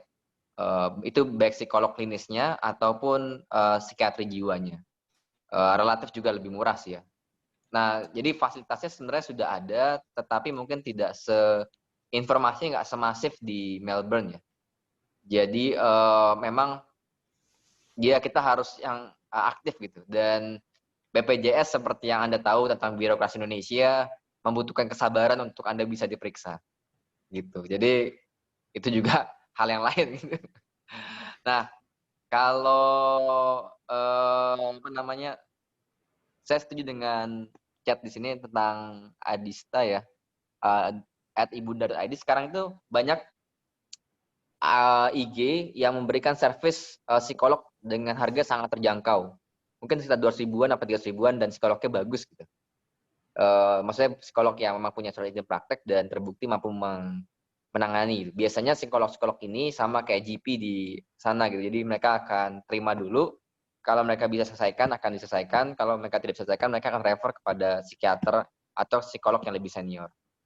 Jadi memang yang penting ada kemauan gitu. Yang penting ada kemauan. Kalau ada kemauannya, insya Allah bisa ditangani. Nah, punya pengalaman pribadi nggak? Saya punya keluarga cukup banyak yang mengalami, cukup banyak ya. Punya keluarga yang mengalami yang tersebut sebagai gangguan jiwa ya, bukan gangguan aja, gangguan disorder psikologis gitu, mulai dari autis sampai depresi. Dan memang yang paling pertama itu yang perlu kita lakukan itu adalah membuat stigma dalam kepala kita itu berubah dulu gitu. Itu yang paling penting gitu, bahwa ya seperti sakit diabetes, sakit kanker, sakit flu, ya dia harus datang ke ahli dan diberi di encourage, didorong untuk datang ke ahli. Dan sekarang sih jauh lebih baik ya dibandingkan dulu. Ya. Saya punya 2 orang saudara sepupu yang autism disorder, yang waktu itu kita nggak tahu itu apa gitu ya, karena nggak banyak referensi tentang autism. Dan alhamdulillah sekarang yang pertama itu mungkin usianya sudah 50-an. Jadi kalau ada yang bilang autism itu udah bisa sampai dewasa, ya saudara sepupu saya itu sudah, ya kan sekarang sudah 53 atau 54 kali usianya. Dan masih autism, jadi tapi sudah adaptif ya, sudah sangat adaptif. Jadi banyak sekali yang bisa kita lakukan dengan isu-isu seperti ini. Gitu kira-kira. Well, alhamdulillah, it seems that, Indonesia isn't without its safety net. Alhamdulillah, there are definitely options, and it looks like, thank you for the info, Kak Adis and Kak Vidi. It seems that there are pretty viable options for everyone. So inshallah, if this comes in the it took a bit longer than I expected, but it seems that a lot of these discussions requires a lot of that explanation, inshallah. So we don't, so we. Saya boleh jawab yang feeding nggak tentang yang ini? Soal kalau ada yang menderita gangguan mental dan denial gitu, gimana supaya peka? Jadi gini, boleh. Yang paling penting itu adalah penerimaan ya. Acceptance paling penting tuh, penerimaan kita dengan keluarga kita dan penerimaan kita dengan orang itu gitu. Itu yang paling penting, karena kalau kita nggak melakukan penerimaan itu agak berat untuk dia melakukan penerimaan juga gitu. Saya pernah nanganin di mana orang depresi sampai benturin kepalanya. Yang hebatnya itu adalah ibunya itu mengantarkan anaknya ke psikiater, menemaninya, kemudian semua keluarganya supporting sehingga dia bisa pulih dengan cepat. Bahkan itu sampai benturin kepala dirinya gitu. Dan kenapa bisa cepat? Karena ada penerimaan yang full dari keluarga terdekatnya gitu. Jadi kata kunci itu acceptance. Begitu acceptance-nya itu dapat, maka kita akan peka. Yeah. Itu kira-kira. Saya juga boleh nambah nih sesuai jadi tadi ya memang tidak gampang untuk tahu bahwa kita kena mental health issues ya, karena fine line sekali gitu antara depression, kan misalnya ya salah satu simptom depression itu kesulitan dalam tidur ya, entah insomnia atau kebanyakan tidur misalnya. Pada saat ada orang kebanyakan tidur, orang akan melihat bahwa you are lazy kan gitu. Atau kita merasa aku cuma lazy aja nih kan gitu. So fine line gitu loh antara being lazy sama memang kena, itu adalah salah satu simptom dari depression misalnya seperti itu. Even ada salah satu klien saya itu yang baru paham bahwa dia itu kena depression setelah 15 tahun kena. Dia baru sadar gitu, dan sadarnya karena apa? Karena dia itu tuh bekerja untuk membantu orang, ya kan? Nah, pada saat kliennya itu mengatakan ini, loh kok sama? Dia mikirkan, loh kok sama dengan saya? Ngomong lagi, loh kok sama dengan saya? Akhirnya sadar gitu, dan kemudian dia pergi ke GP dan ternyata dia ini kena depression gitu. Nah, ada juga klien yang dia itu kena depression, perempuan, tapi suaminya itu tuh tidak mengakui bahwa depression itu adalah bagian dari sakit seperti sakit diabetes dan lain sebagainya. Suaminya tuh masih mempunyai pemikiran bahwa depression itu hanya karena lemah iman. Itu akan tambah, itu tuh si istri itu tambah down gitu. Meskipun dia sudah ke psikologis ya, dan akhirnya psikologis ini merefer. Jadi ditanya si orang ini ditanya sama psikologis, kamu mau gimana? Mau apa dengan your perkawinan kamu? Apakah kamu masih mau terus atau mau gimana? Oh ya, saya masih terus, tapi saya jengkel kalau saya tidak mendapatkan support dari suami gitu. Oke, kalau misalnya kamu memang masih punya keinginan untuk meneruskan ya pernikahan itu, kemudian dia di-refer dari psikolog, di-refer ke psikolog lain yang specialized in couple terapis, marriage terapis. Bagus tuh. Iya, sehingga apa? Dari sini kemudian suaminya itu kemudian kebuka gitu loh. Oh, jadi apa yang saya pikirkan tuh salah toh. Akhirnya masing-masing itu yaitu personal growth. Jadi sebenarnya itu pergi ke psikologis, pergi ke terapis, pergi ke chaplains. Itu kan sebenarnya kan there's not something wrong, not because you something wrong with you gitu. Kayak pergi ke Tapi gym, Bu. karena personal growth. Jadi kalau misalnya kita pergi ke couple terapis ya, couple marriage terapis, marriage psychologist, that's okay gitu loh.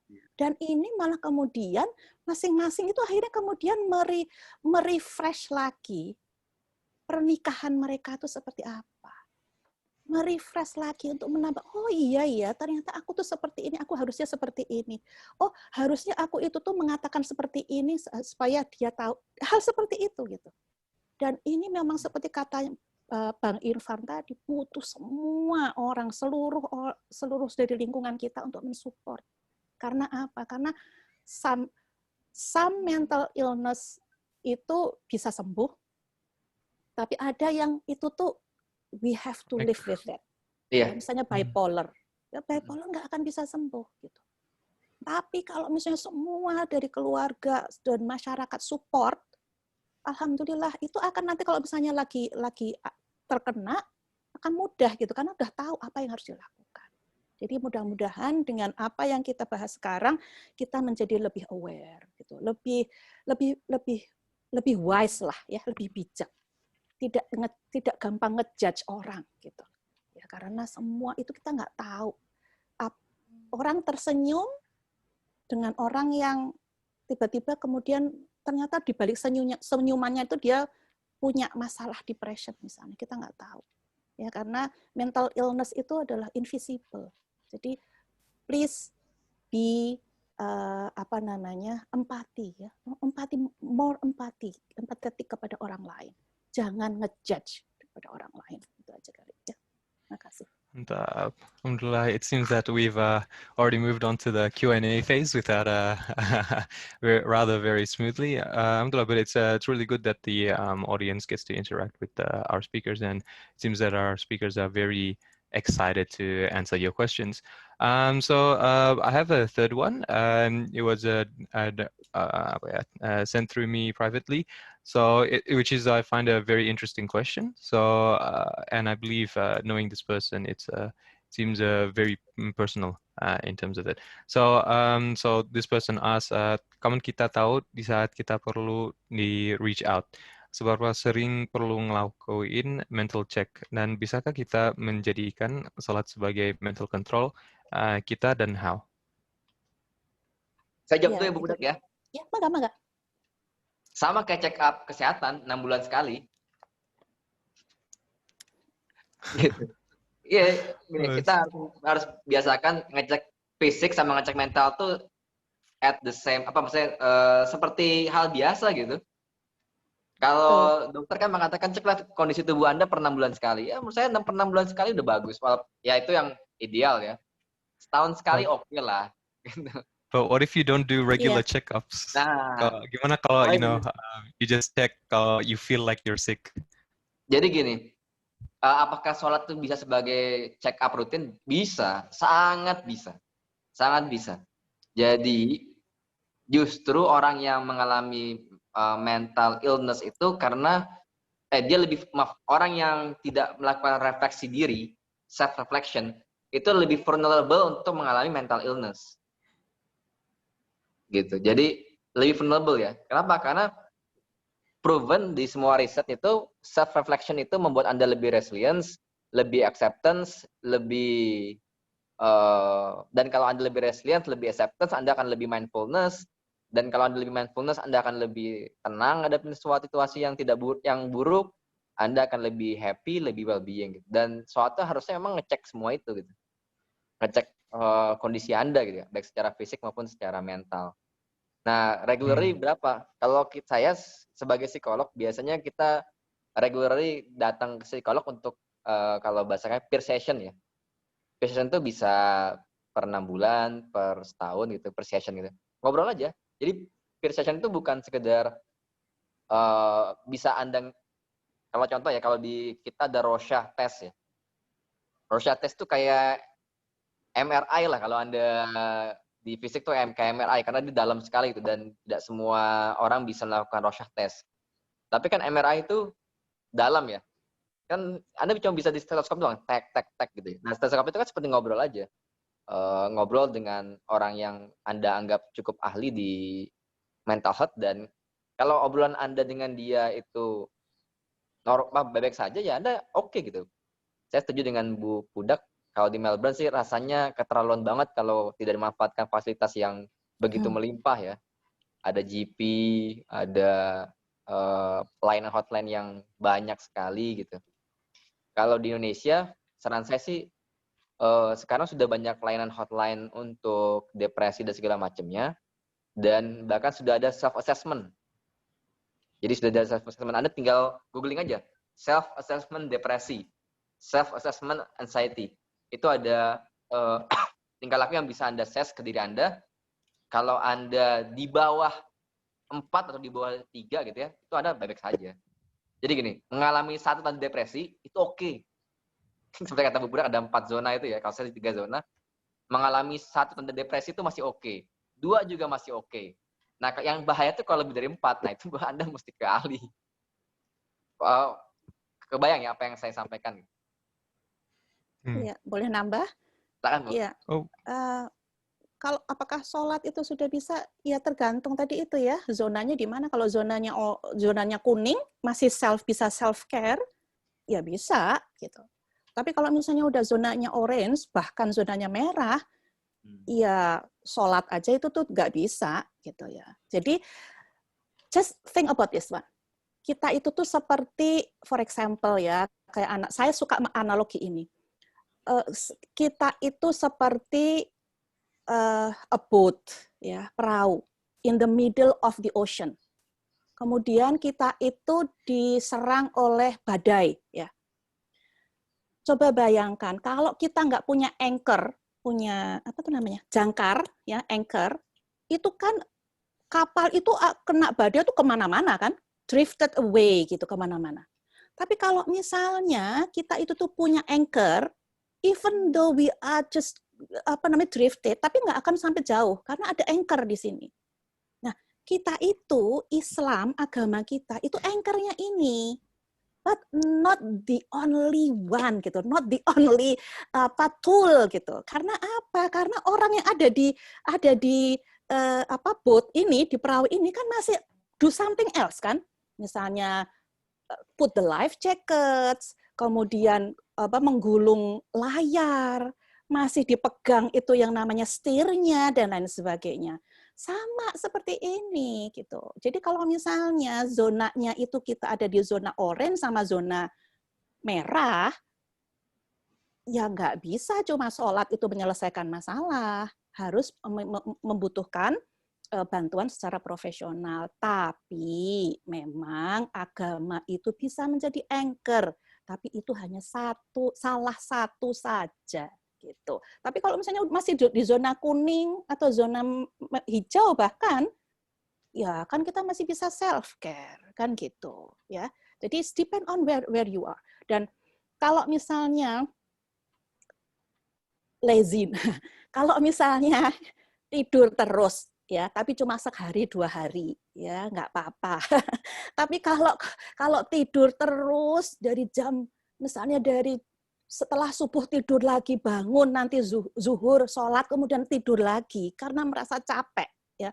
Dan itu tuh berminggu-minggu dan disrupt your daily life, ya. Misalnya daily life sebagai seorang ibu, seorang ayah, daily life sebagai students, ya.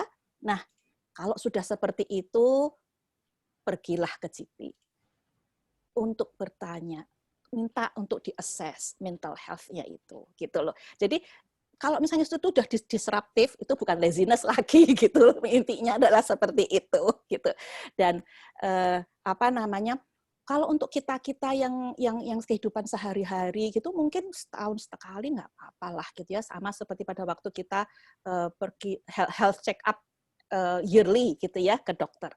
Tapi kalau misalnya seperti Bang Irfan yang psikolog, saya yang apa namanya chaplain, dan kemudian sering harus menangani orang-orang korban family violence, atau misalnya nurse, ya nurse itu kan banyak sekali yang mendapatkan, dokter juga dalam kondisi sekarang ini, dan itu sangat apa namanya dibutuhkan sekali untuk check up-nya lebih sering gitu.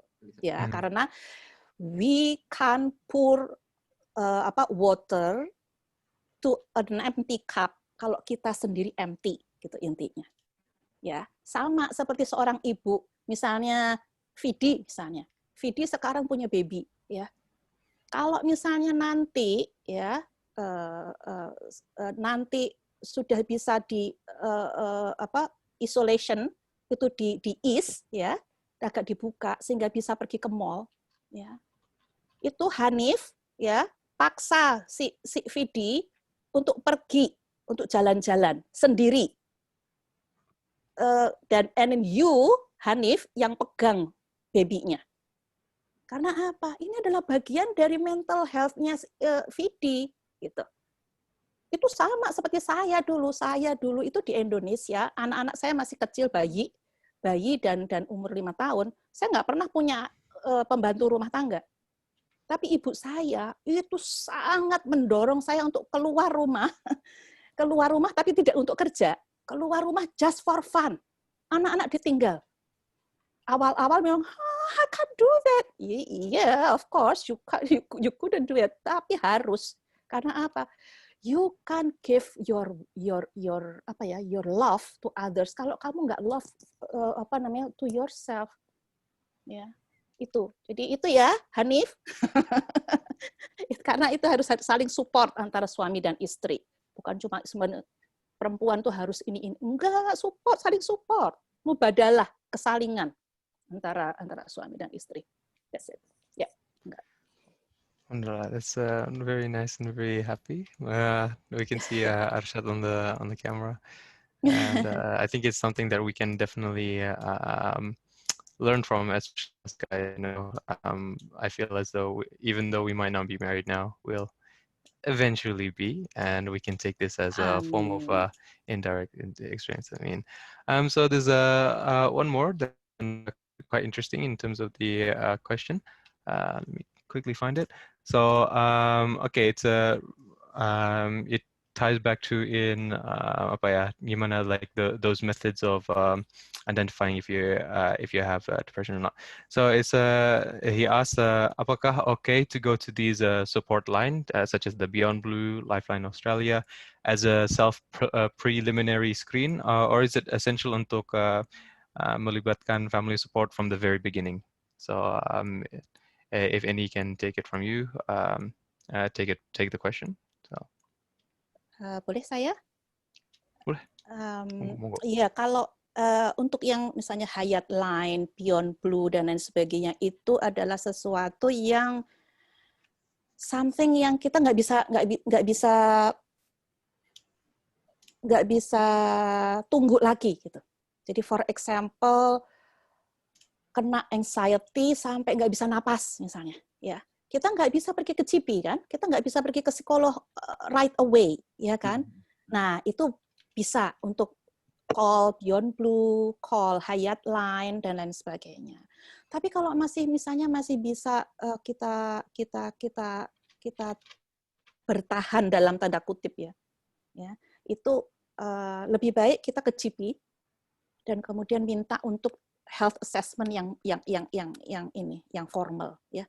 Yang resmi, karena akan lebih enak, lebih nyaman, dan kita akan bisa ngobrol gitu loh. Perlu apa enggak kita di refer ke psikolog dan lain sebagainya gitu. Jadi untuk yang health lines itu hanyalah sesuatu yang amat sangat mendesak. Jadi misalnya ada orang yang ada suicidal ideation ya, kemudian dia nggak bisa menahan itu tuh gitu, dan dia nggak ada support sistemnya. Ya kan di sini banyak kan ya orang yang tinggal sendiri ya kan. Dan dia punya suicidal ideation dan itu sudah lebih dari ideation gitu. Nah, dia bisa call untuk apa? Untuk meredam pemikiran dia tentang suicide misalnya seperti itu. Tapi kalau misalnya untuk assessment itu lebih baik pergi ke GP. Ya. Begitu. That's good. Inshallah that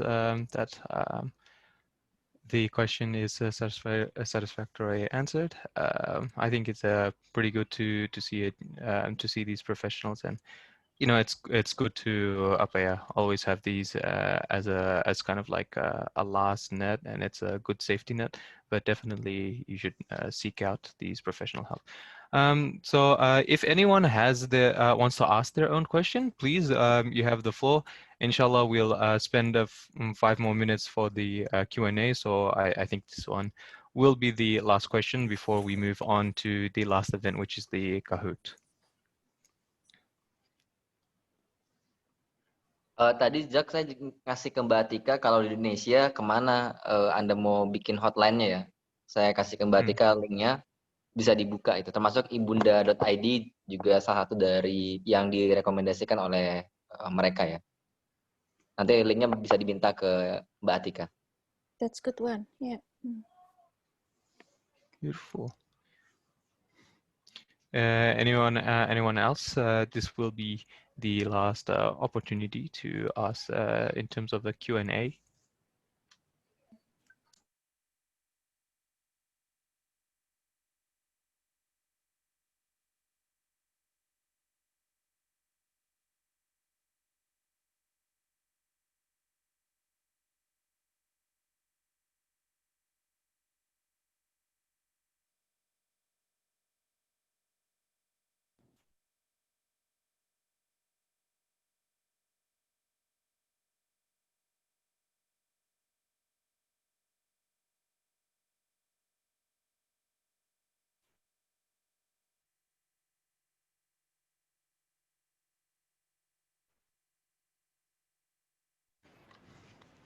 Okay, it seems as though maybe people are a bit shy at the moment, but next time, inshallah, we can have more people chime in to and ask their own questions. But alhamdulillah, it seems that the anonymous questions are coming in quite a lot. Okay, I just wanted to ask if the speakers would like to attend the Kahoot. I understand that it's already 12 minutes over 3 o'clock, and perhaps, you know, I'm just afraid of taking too much time. So if in the event that you guys want to go, perhaps I'll say the, you know, the quick thanks and for joining in. So would you guys mind staying in for the Kahoot, or would you guys like to be free? Kalau saya mohon diri ya, karena pasti ini Kahoot ini akan acaranya acara anak muda gitu. Jadi saya tidak ingin seperti seorang ibu yang memata-matai, karena saya tahu saya punya anak muda juga, anak yang ini juga youth, yang adult juga, jadi saya paham. Jadi saya untuk saat ini saya pamit dulu. Terima kasih sekali ya atas kesempatan ini ya, dan I just heads off untuk Yimsa mengangkat topik ini gitu, karena sangat perlu di sini, karena mental health issues itu adalah hanya salah satu dari hal yang tabu dibicarakan di masyarakat Muslim. Yang lainnya tentang family violence, kemudian drugs and alcohol, ya itu tuh suatu hal yang sangat tabu dan itu sangat perlu kita bahas untuk masyarakat Muslim ya, khususnya dimanapun juga gitu. Jadi mohon maaf lahir batin kalau misalnya ada kesalahan. Kalau misalnya ada kesalahan itu murni dari saya, kalau ada yang benar itu murni dari Allah semata. Dan selamat ketemu lagi Bang Irfan. So nice to having you dan bareng dengan ngobrol di sini bersama Bang Irfan. Dan saya ucapkan Assalamualaikum warahmatullahi wabarakatuh. Waalaikumsalam warahmatullahi wabarakatuh. Thank you so much for your time, Bu Bodak. It's been a wonderful discussion. And Yeah, she seemed, I wasn't able to thank her properly. Waduh, I just wanted to ask her quickly. Tapi in the event that you might disappear quite soon juga, I just really wanted to thank you for your time, Bang Irfan. Oke. Thank you for, the material that you gave us and, giving your efforts and opportunity for us to listen to you as a professional in the field and, really letting us understand what is the view of a professional in this. I'm quite interested, to be honest, in terms of the apa ya, consultation. I guess sometimes I've been seen by some people as a form of counselor juga, even though I don't have any experience myself. So I just say, I just listen to them, and I feel like a lot of the times that works. So I genuinely, thank you for the interesting topic that you brought in. Thank you for your beneficial insights. And inshallah, if you would like to go to, Oh, I'm not gonna, keep you here. oke, terima kasih banyak telah mengundang. Terima kasih banyak buat pertanyaan dan insight-nya. Terima kasih Bu Pudak. Masih ada nggak ya beliau ya? Udah gone. Udah kan ya, nggak apa, Mas. Banyak. Saya izin karena memang harus ada rapat lagi setelah ini. Jadi saya izin. Terima kasih banyak buat teman-teman Dimsa. Semoga Allah berkahi semuanya. Amin. Amin. Saya izin ya. Oh ya, Bang Irfan. Assalamualaikum. Waalaikumsalam. Terima kasih Bang.